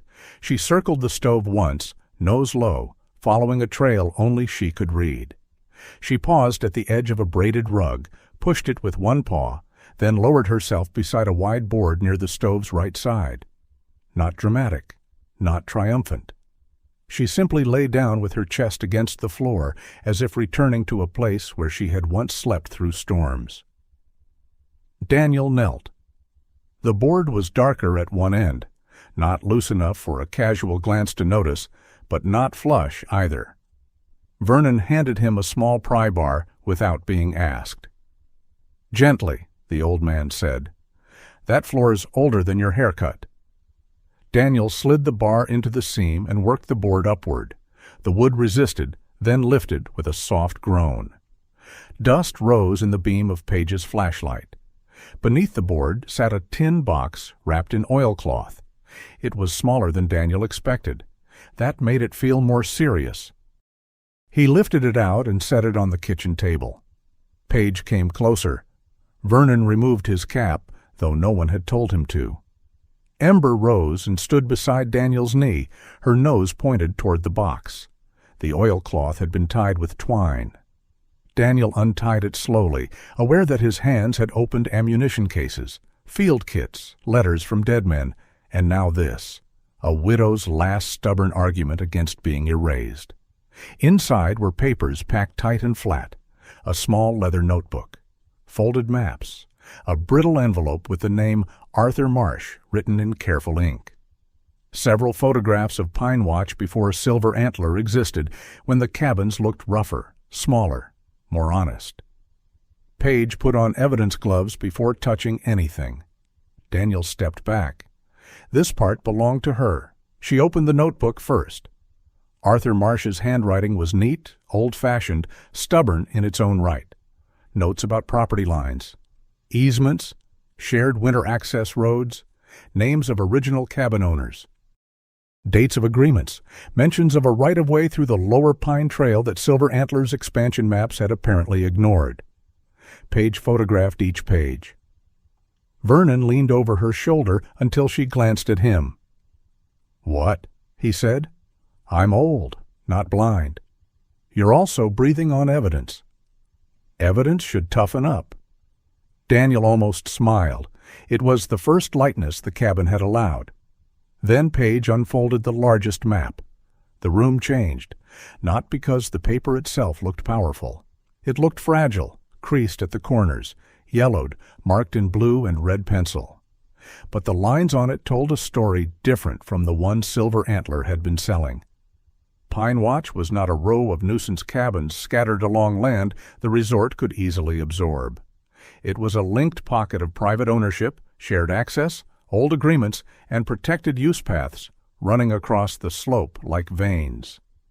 Paige touched one line without pressing. "If this right-of-way is still valid, then Silver Antler can't close the lower access road without consent," Daniel said. "And if these boundary notes match county originals," Paige added, "they can't claim the expansion parcel is clean." Vernon's mouth twisted. Clean! That word should be fined. Paige kept reading. Near the back of the notebook, Arthur Marsh had listed names under the heading Winter Residents, Easement Witnesses, Mabel Ross, Calvin Meeks, Edna Vale, Vernon Slade, Laureen Marsh.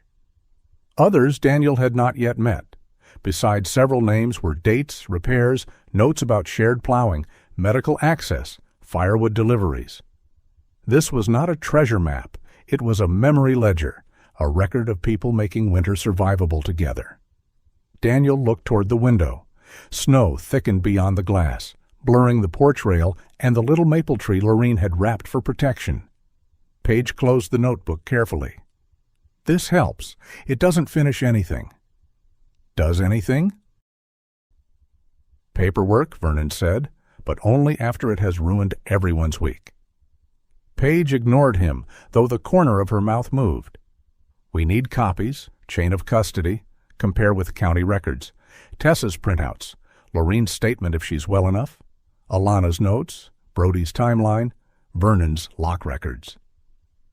"You saying I keep beautiful records?" Vernon asked.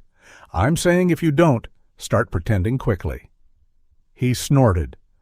"I have invoices going back 26 years, filed by customer name, job type, and level of annoyance." Paige looked at him. "Level of annoyance?" "Helpful in court, I imagine." Daniel could see the shape forming now. Not one dramatic proof, many small truths, layered until the lie could no longer breathe. His phone buzzed. A weather alert flashed across the screen. Winter storm warning upgraded. Heavy snow. High winds. Travel may become impossible on mountain roads after 6 p.m. Paige's phone sounded a second later. Then Vernon's, though his ringtone was an angry banjo. The three of them looked toward the window. In the space of minutes, Pinewatch had begun to disappear behind moving white.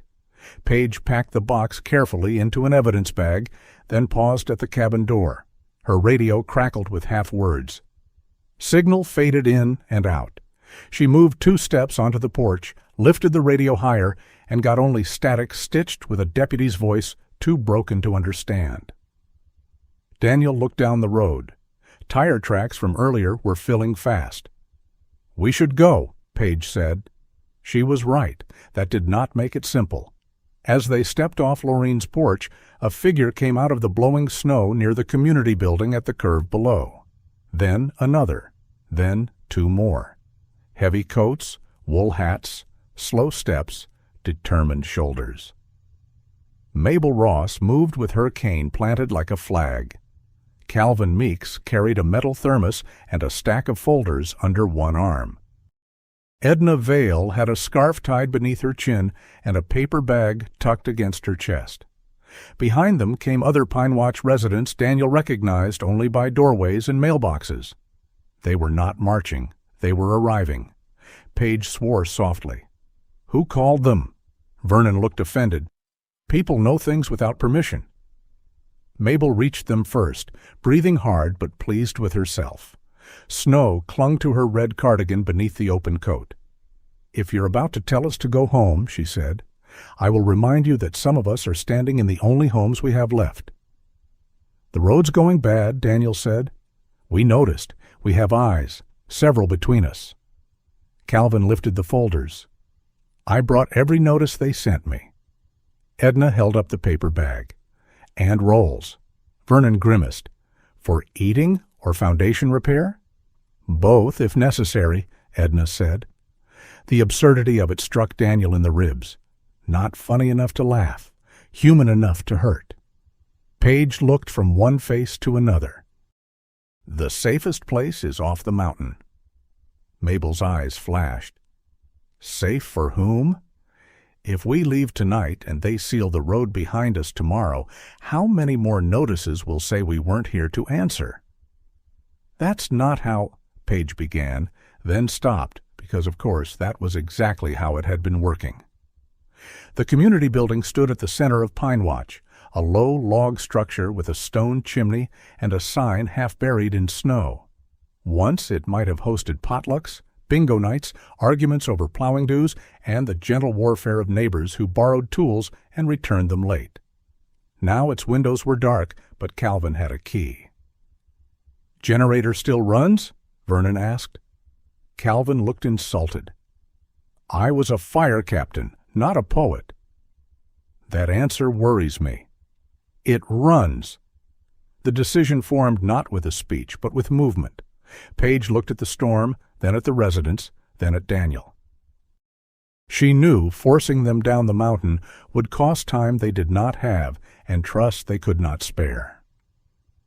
Daniel saw her make the calculation and dislike every part of it. "We gather in the community building," Paige said. "Inside, away from windows. No one wanders. No one plays hero. We document what everyone brought. Then I get whoever I can on the radio." Mabel nodded once. "Acceptable." Wasn't a negotiation. At my age, everything is. Daniel turned toward the road, jaw tight. He wanted to move them, all of them, down the mountain, into cars, away from the ridge and the lodge lights and whatever Silver Antler might decide to do when it learned the tin box had been found. The old command voice rose in him, clean and hard. Move. Now. No argument. Ember stood beside Laureen's porch, looking between Daniel and the residents. Snow dusted her back.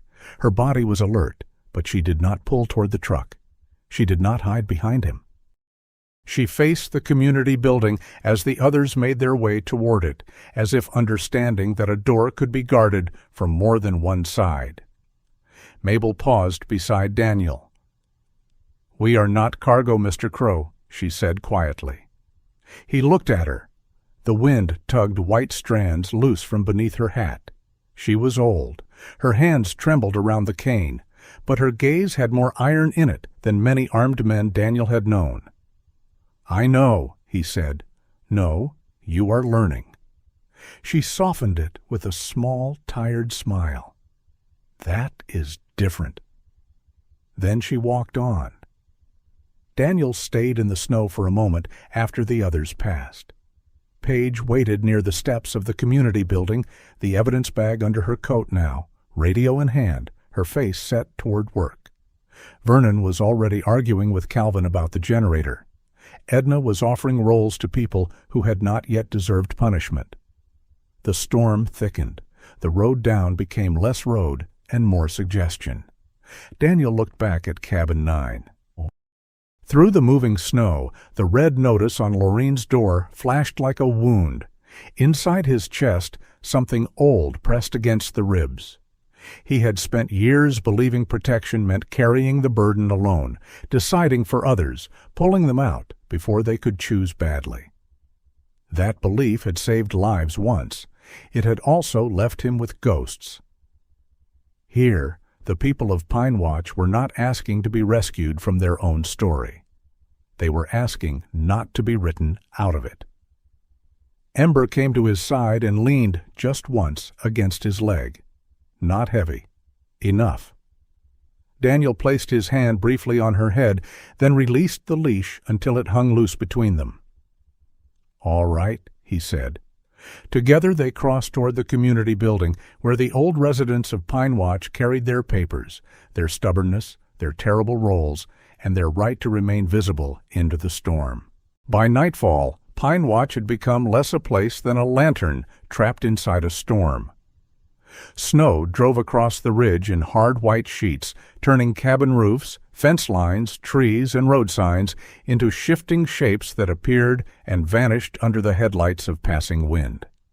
The community building stood at the center of it, its stone chimney breathing a thin ribbon of smoke, its windows glowing amber against the dark. Inside, the old generator coughed, sputtered, then settled into a stubborn rattle. Calvin Meeks stood beside it with one hand on the wall, listening like a doctor taking a pulse.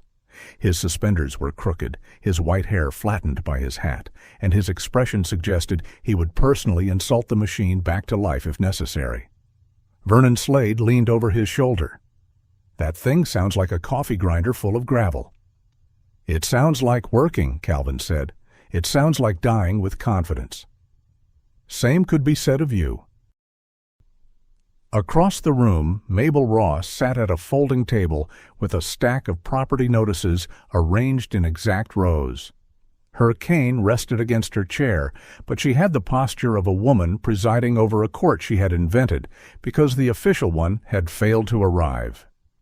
Edna Vale poured coffee from a dented metal pot into paper cups and apologized to no one for the rolls she had brought, which sat in a bag at the center of the table, like ammunition. Paige had turned one corner of the room into a temporary evidence station. Laureen's tin box lay sealed in an evidence bag beneath her coat.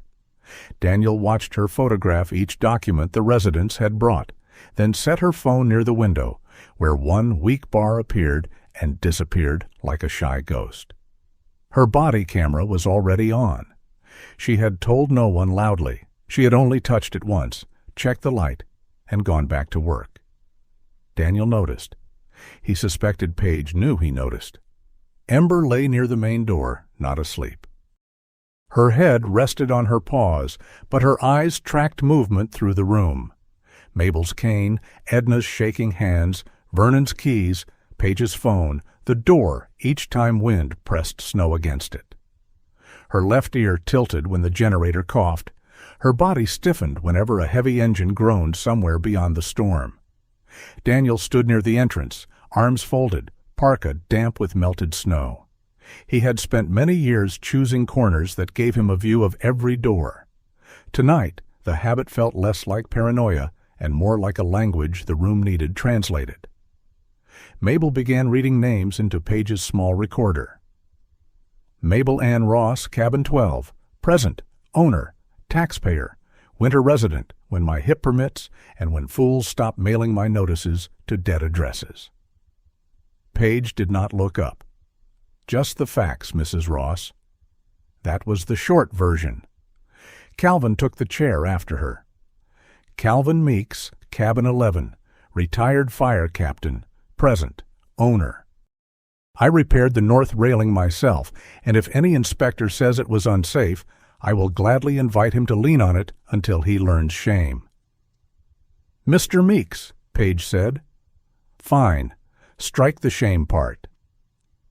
"Nothing is being struck," Mabel said. "Shame is relevant."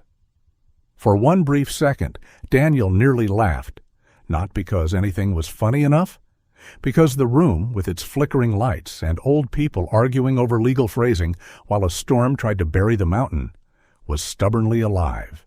Silver Antler had marked these people as vagrant, absent, diminished. Yet here they were, correcting each other's statements and complaining about coffee like citizens of a small, unruly kingdom. Then Ember stood.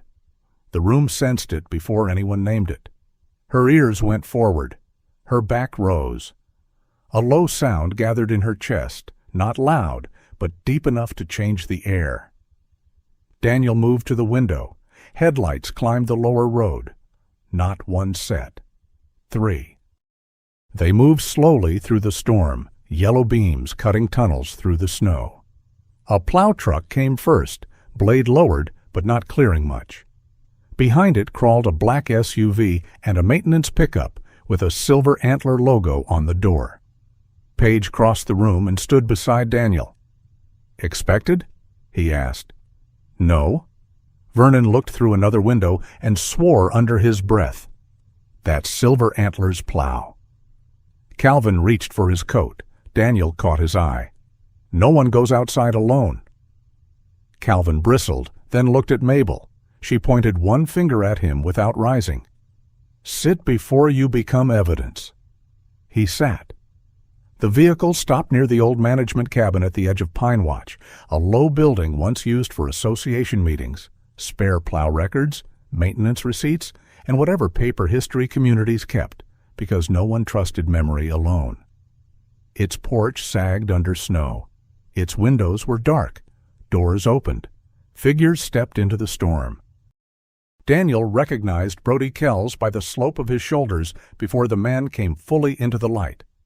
Brody wore a cheap blue parka and kept his head down against the snow. Behind him moved a taller man in a black technical coat, broad-necked, close-cropped hair visible beneath a cap. He carried himself with the empty confidence of someone used to standing in doorways other people wanted to pass through. Nolan Sutter. And then Garen Wexley stepped from the black SUV. Even in the storm, he looked curated. Charcoal parka, leather gloves, clean boots, silver hair brushed neatly despite the wind. He stood at the center of the headlights as if the mountain had been arranged for his arrival. Paige zipped her jacket higher, covering the evidence bag. "Everyone stays inside unless I say otherwise." Mabel looked offended. "I dislike taking orders." "Then consider it temporary weather advice." "That I can tolerate." Paige opened the door before Garen could knock. Wind shoved snow into the room. Ember moved at once to Daniel's side, low but steady. Garen smiled when he saw Paige. It was the kind of smile Daniel had seen in men who believed consequences were for people without attorneys. "Investigator Rutland," Garen said. "I didn't expect the county to have personnel up here in this storm." Paige stepped onto the porch, forcing him to speak through the doorway rather than enter. Daniel stood just behind her, silent. "Mr. Wexley," Paige said. "Dangerous night for a drive." "We have an emergency inspection concern." Garen raised a folder protected in a plastic sleeve. "The old management cabin contains mold-damaged paper, old fuel records, possibly hazardous materials. With the storm load, the structure may become unsafe. My team is here to secure it." "Your team?" "Nolan Sutter, security manager. Brody Kells, maintenance support. One plow operator." Garen's eyes flicked past Paige into the room. "I see the residents have gathered." "How fortunate. We were worried about unauthorized occupation of restricted cabins." Mabel's voice cut from behind Daniel. "We are authorized by being alive." Garen's smile did not change. "Mrs. Ross, always vivid." Paige held out one hand. "I'll see the order." Garen gave her the folder. She read it under the porch light. Daniel watched her face, not the paper. Her expression remained flat, but he saw the small pause when she reached the signature line. "This is a private inspection recommendation," she said, "not a county emergency order. It identifies urgent risk. It does not authorize destruction or removal of records." "Of course not," Garen said smoothly. "We're here to prevent damage." Behind him, Nolan Sutter was already walking toward the management cabin with a pair of bolt cutters and a plastic fuel can half hidden behind his leg. Daniel moved first, not fast enough to start a fight, fast enough to remove doubt. "Nolan?" Page called. Sutter stopped, turning only halfway. He was in his late 40s, thick through the neck, with pale eyes and a face that had practiced boredom as intimidation. "Ma'am, step away from the cabin. We've got a job to do." "You have a recommendation, not authority." Guerin sighed as if disappointed by everyone's lack of maturity. "Investigator, with respect, the county has ignored these hazards for years. Silver Antler has invested heavily in this region. If old paper and failing structures put residents at risk, we have a responsibility." "To whom?" Page asked. The question cut cleaner than anger. Guerin blinked once. Page stepped down from the porch into the snow, body camera facing him. "To the residents whose notices were sent to wrong addresses? To the owners declared absent while standing 50 feet away? To Loring Marsh, whose name was changed in a rehabilitation file?" The storm seemed to draw itself closer. Guerin's smile thinned. "I won't discuss private medical matters." "You won't need to." Nurse Alana Greer confirmed the identity error is under review. Tessa Marlowe has provided record access logs. Brody Kells can explain how a dog belonging to Loring Marsh ended up chained at McCabe's salvage. Brody flinched so hard even Guerin saw it. Daniel watched that small collapse travel across Guerin's face and leave something colder behind. "There are many confused people involved here," Guerin said. "Elderly residents, a frightened low-wage worker, a retired soldier with unresolved issues. I admire your compassion, investigator, but compassion can be exploited." Daniel felt the words aim at him and pass through. Once they might have found blood.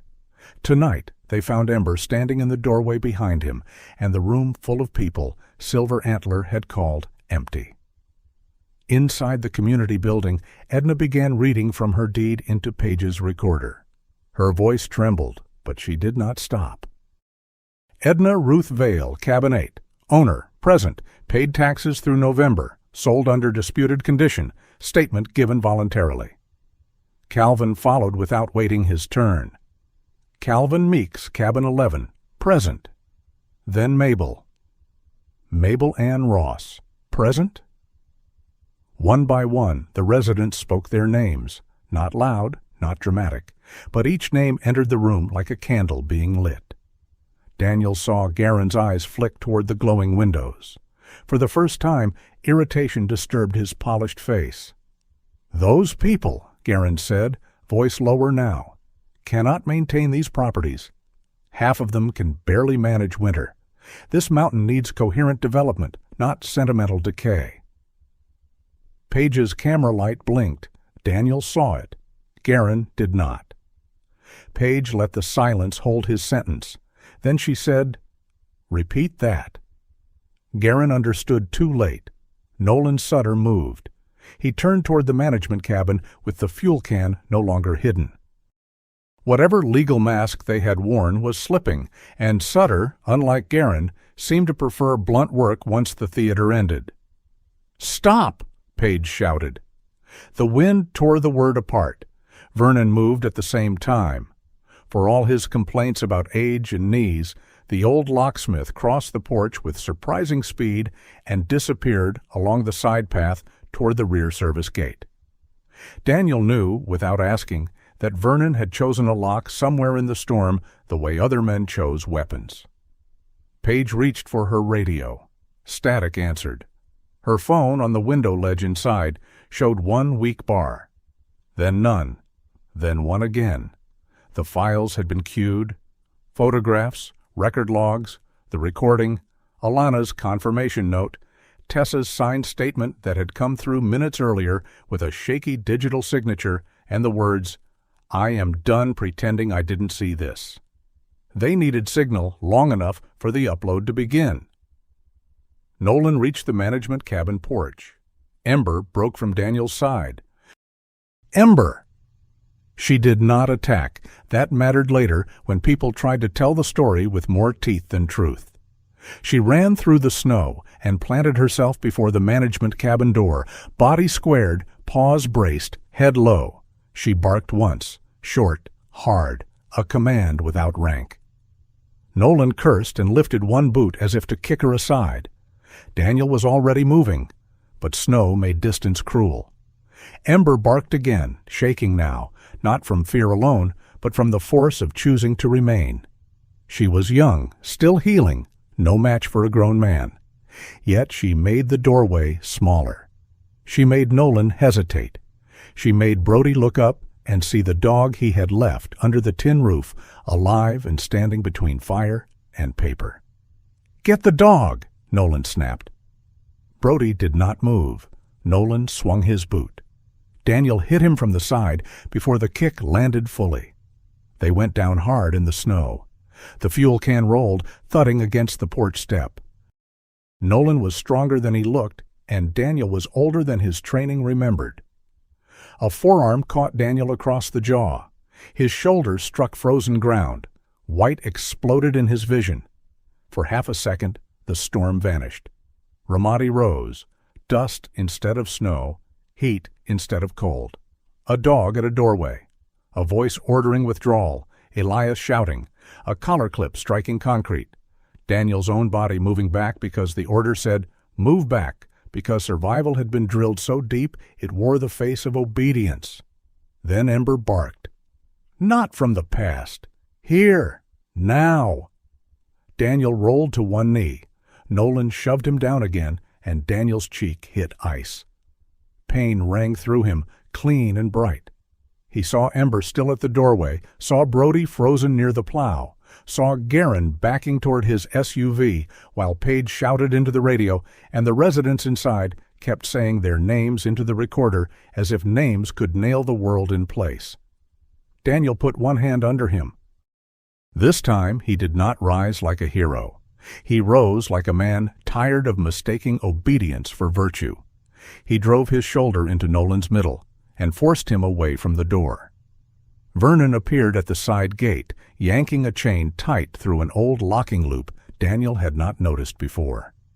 The plow truck, suddenly unable to reverse cleanly through the narrow service exit, lurched and stopped. Inside the community building, Paige's phone found signal. 1 bar became 2. The upload began. Paige saw it through the window. "Keep him off that door," she shouted. Daniel and Nolan struggled in the snow, less a fight than an ugly argument of weight and leverage. Nolan reached once toward the fuel can. Ember surged forward, barking so sharply that he recoiled. Brody finally moved, not toward Daniel, not toward Garen, but toward the can. He picked it up with both hands and stood there shaking. Nolan stared at him. "Bring it here." Brody looked at Ember. Then at the community building, where old voices continued one by one. Mabel Ann Ross, present. Calvin Meeks, present. Edna Ruth Vale, present. Brody lowered the can into the snow and kicked it away. It rolled beneath the porch. Garen's face twisted. "You stupid!" Paige turned toward him. "Careful, Mr. Wexley. You're still recording beautifully." For once, Garen had no polished sentence ready. The sound of sirens came faintly at first, almost mistaken for wind, then stronger. Red and blue light flickered through the storm below the ridge, climbing slowly toward Pinewatch. County vehicles, 2 of them, maybe 3, fighting the road with chains on their tires. Nolan stopped struggling. Daniel did not let him up until Paige told him to. By the time the first deputies reached the community building, Garen Wexley's coat was still clean, his gloves still expensive, his hair still almost perfect, but the mask was ruined. The residents of Pinewatch had spoken their names into record. Tessa's signed file had uploaded. Alana's confirmation had gone through. Paige had Garen's own words. Vernon had blocked the service gate.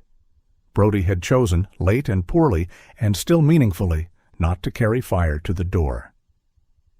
And Ember stood before the management cabin, snow crusting along her back, young legs trembling, amber eyes fixed on the entrance she had refused to surrender. Daniel walked to her slowly. He knelt beside her in the snow. His jaw ached, his shoulder burned, his hand shook now that the fight had ended. Ember leaned into him once, then looked past him toward the community building where light filled the windows and the old residence of Pinewatch remained visible. Daniel rested his forehead briefly against her neck, careful of the old scar. "Good girl," he whispered. The words were not enough for every dog he had failed, but they were true for this one. Behind him, Paige began giving orders. Deputies moved toward Garin, Nolan, and Brody. Vernon loudly demanded that someone appreciate his gate work. Mabel corrected a deputy's spelling of her middle name. Calvin accused the coffee of becoming a war crime. Edna offered a roll to a young officer who had clearly done nothing to deserve such danger. The storm kept falling. But inside the white fury of that night, the lie that had covered Pinewatch began at last to lose its shape. The morning after the storm, Pinewatch looked less rescued than revealed. Snow lay everywhere in great white drifts, stacked against porch rails, buried halfway up the blue-green fence, rounded over the roofs until each cabin looked like it had been pressed gently beneath a giant hand. Branches had snapped under the weight. One gutter hung loose from cabin 11. The old community building had lost a shutter. The lower road was a mess of plow scars, tire ruts, and churned gray ice. Nothing about it looked like victory. That was the first truth Daniel noticed. Real survival rarely shone. It groaned, it leaked, it needed shovels, coffee, forms, repair estimates, and someone willing to climb a ladder in bad boots while Vernon Slade stood below, criticizing the ladder's moral character. By 7 in the morning, the residents of Pinewatch had already begun digging out. Calvin Meeks attacked the community building steps with a snow shovel and the offended energy of a man personally insulted by weather. Mabel Ross sat just inside the doorway, wrapped in 2 coats, sorting copies of statements into folders marked with handwriting sharp enough to cut twine. Edna Vale distributed warm rolls from a basket, and every person accepted one politely before looking around for a safe place to abandon it. Vernon stood beside cabin 9, repairing the front lock with ceremonial displeasure. "Someone put a bargain bin lock on a woman's home and expected the mountain not to judge him," he muttered. Daniel held the toolbox open. "You've said that 3 times. It remains true." Ember sat on Laureen's porch, head high, tail wrapped around her paws. Snow dusted her back. The faint scar around her neck showed whenever she turned. She watched each person move through the morning, Paige talking with deputies near the road, Calvin clearing snow, Mabel sorting papers, Vernon insulting hardware. Not anxious now. Alert. A young dog learning that a door could open and still remain safe. Garin Wexley had been taken down the mountain before dawn in the back of a county vehicle, still wearing his expensive coat, still asking to call his attorney, still speaking in the smooth voice of a man who believed language might yet build him a tunnel out. Nolan Sutter had said little. Men like Nolan knew when silence weighed less than confession. Brody Kells had talked, not nobly, not beautifully. He had talked because fear had finally changed direction. He told Paige that Nolan ordered him to remove Ember from Pinewatch before the private inspection. He admitted driving her to McCabe's salvage. He admitted tying her under the tin roof and leaving water that froze before morning. He claimed he did not know Garin's full plan, then admitted he knew enough to avoid asking questions. Paige recorded all of it. His statement did not make him good. Daniel was glad it did not. He had grown tired of stories where one useful truth washed a man clean. Brody's truth was a nail, not a baptism. It pinned one more board across the lie. That was enough. By mid-morning, county officials arrived with clipboards and careful faces. The same kind of faces Daniel had seen after bad operations, when people came to count damage without stepping too deeply into guilt. Paige moved among them with her notebook, her body camera footage backed up, Tessa Marlowe's signed records printed and logged, Alana Greer's confirmation attached to the welfare review, and Lauren's tin box secured like a small, stubborn heart. Pinewatch, for the first time in weeks, was not a rumor. It was a file with names in it. That mattered more than Daniel expected. Names could be hurt. Names could be misspelled, moved, buried under forms. But once they returned to paper in the right place, they became little porch lights against the dark.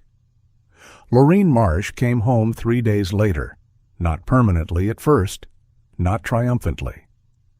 An ambulance transport van brought her up the cleared road under a pale winter sun, with Nurse Alana Greer riding beside her and scolding the driver for every pothole, as if she had personally appointed herself guardian of elderly bones.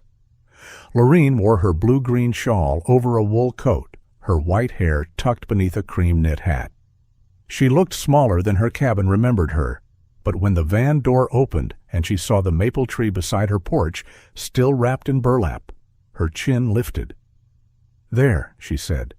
"I told them it was real." Alana stepped down after her, sturdy in a dark plum coat, carrying a medical bag and a container of waffles that had somehow become part of the day's official proceedings.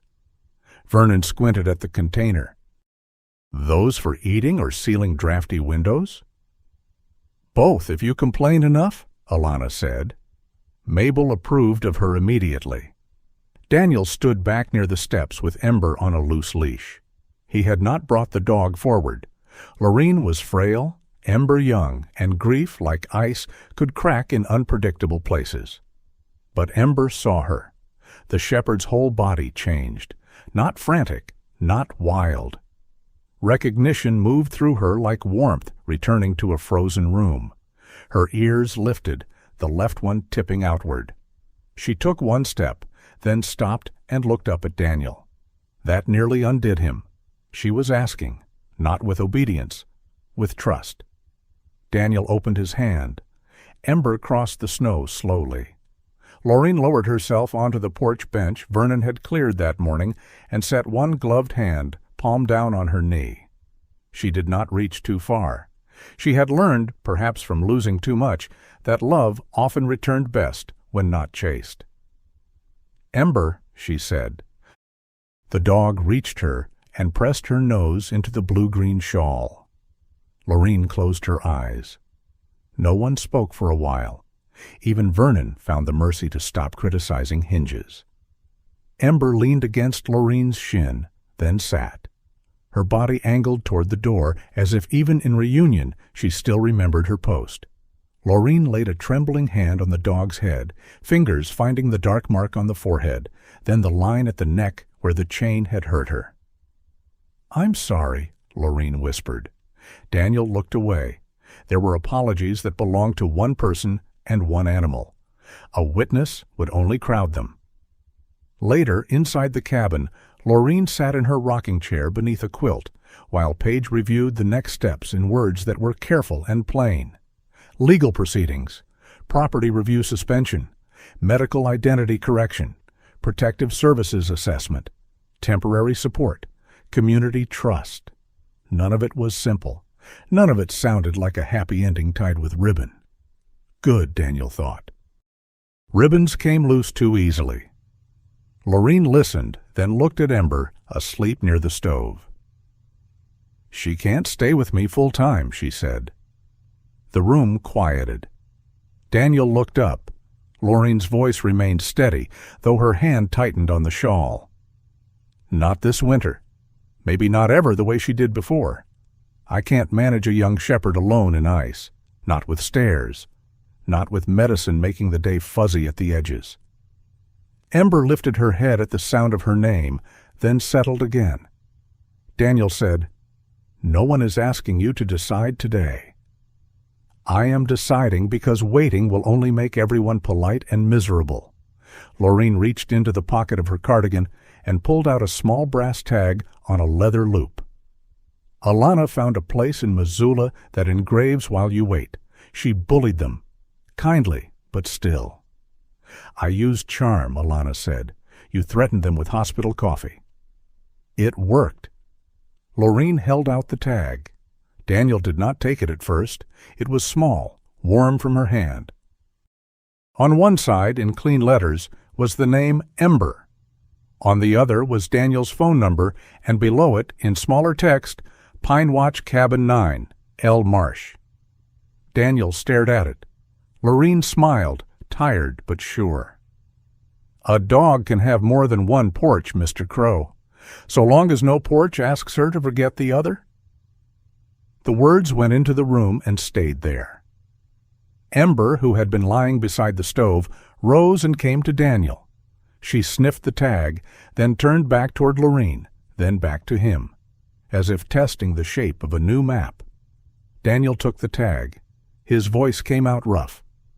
I'll bring her every week. Lorene's eyes sharpened. You'll bring her when she wants to come and when the road is safe. I have no interest in becoming another reason people drive foolishly in weather. Yes, ma'am. Good. You can be trained. From that day, Pinewatch did not become paradise.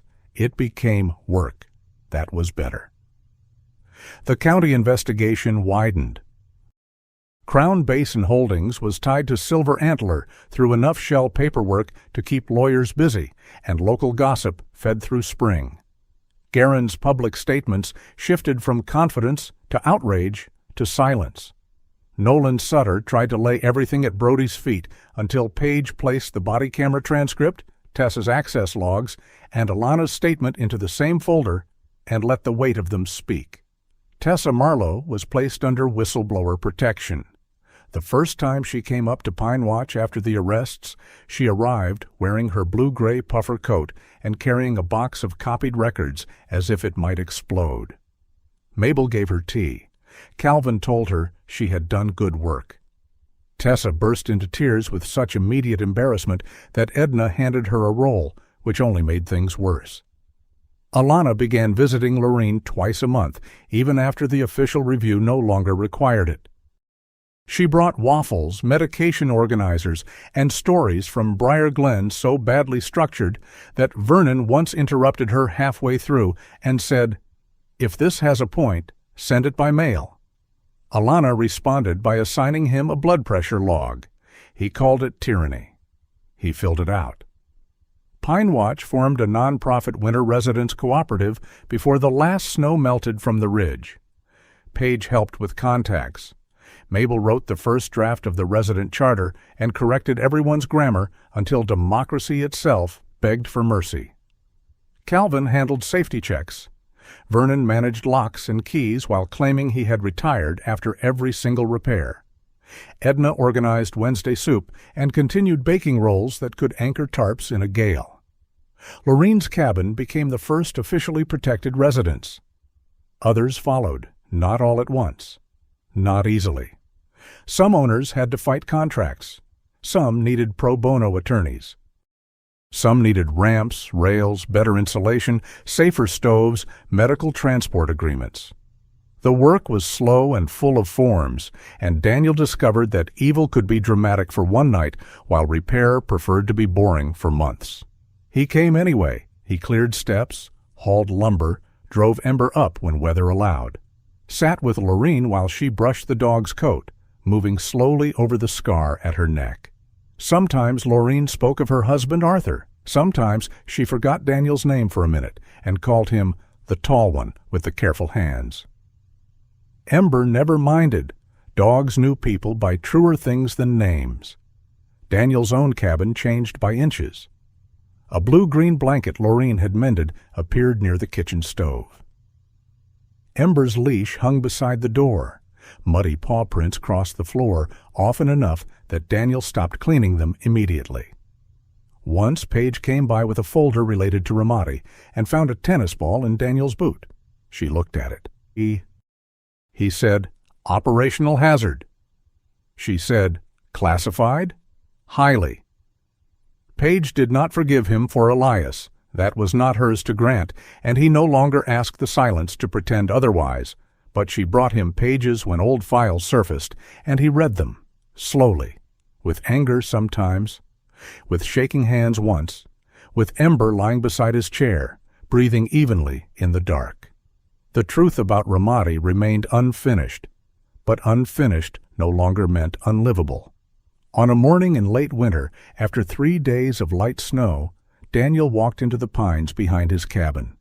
He carried the old military collar wrapped in oilcloth. The forest was quiet in the bright way only snow could make it quiet. Sun filtered through the branches, laying silver across the ground. Ember followed without a leash, nose low, occasionally stopping to inspect the serious business of rabbit tracks. Her brass tag clicked softly against her new leather collar.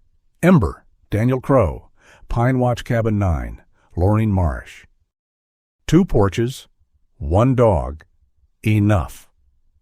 Daniel stopped beneath a ponderosa pine with a trunk wide enough to outlive most human apologies. At its base, the snow had thinned where branches sheltered the ground. He knelt slowly, the old ache in his hip speaking up, and cleared a place with his glove. The collar in the oilcloth was worn, darkened by years and handling. He had kept it as punishment, as evidence, as a relic from a temple built to guilt. He had believed that if he held on to it hard enough, the dead would know he had not excused himself. Now he understood something quieter. Memory did not need him to bleed on command. He dug with a small field trowel until the earth loosened enough to receive what he had carried too long. He placed the collar in the hollow. For a moment his hand remained on it. He thought of the dog and Ramadi, not as the final look over a shoulder, not as the sound he had dragged through dreams. He tried, for the first time, to imagine the animal in motion before that day, trained, eager, alive, running toward purpose with no knowledge of how men would fail each other. "I'm sorry," Daniel said. His voice did not echo. No thunder answered. No vision came. The trees did not lean down like forgiving elders. The world, mercifully, refused to make theater of it. Ember sat beside him and pressed her shoulder against his knee. Daniel covered the collar with earth, then snow. Then he set a small flat stone on top, not as a grave marker anyone else would understand, but as a promise to stop using grief as a room with no door. He remained kneeling for a long time. Below the trees, Pinewatch was visible through a break in the ridge. Cabin roofs shone under the morning sun. Smoke rose from 3 chimneys, then 4. Then, as the cloud shifted, Daniel saw the porch light on Cabin 9 glowing faintly even in daylight. Laureen's porch, still lit. Daniel stood slowly. Ember looked up at him, ears forward, ready for whatever road came next. He did not feel healed. That was too clean a word. He felt altered, thawed in places that hurt because they had been frozen so long. "Come on," he said. Ember stepped beside him. Together they walked back through the pines toward the cabin that was no longer a post to defend against the world, but a home with paw prints on the floor, a leash by the door, and enough light left on for whoever needed to find their way in. Sometimes peace does not come because the past finally makes sense. Sometimes it comes because we stop asking our pain to be a prison. Daniel could not bring back the one he'd lost. Laureen could not return to the life she had before. Ember could not forget the door she once guarded. But together they found something quiet and holy. Another porch, another light, another chance to stay. Maybe that is one of God's smaller mercies in this life. He does not always erase the storm, but he may leave one warm window glowing through it. If this story reminded you of someone you miss, a home you fought to keep, or a second chance you never expected, share it in the comments. And if stories like this bring you comfort, please subscribe and stay with us for the next one. May your own porch stay lit, and may peace find its way back to your door.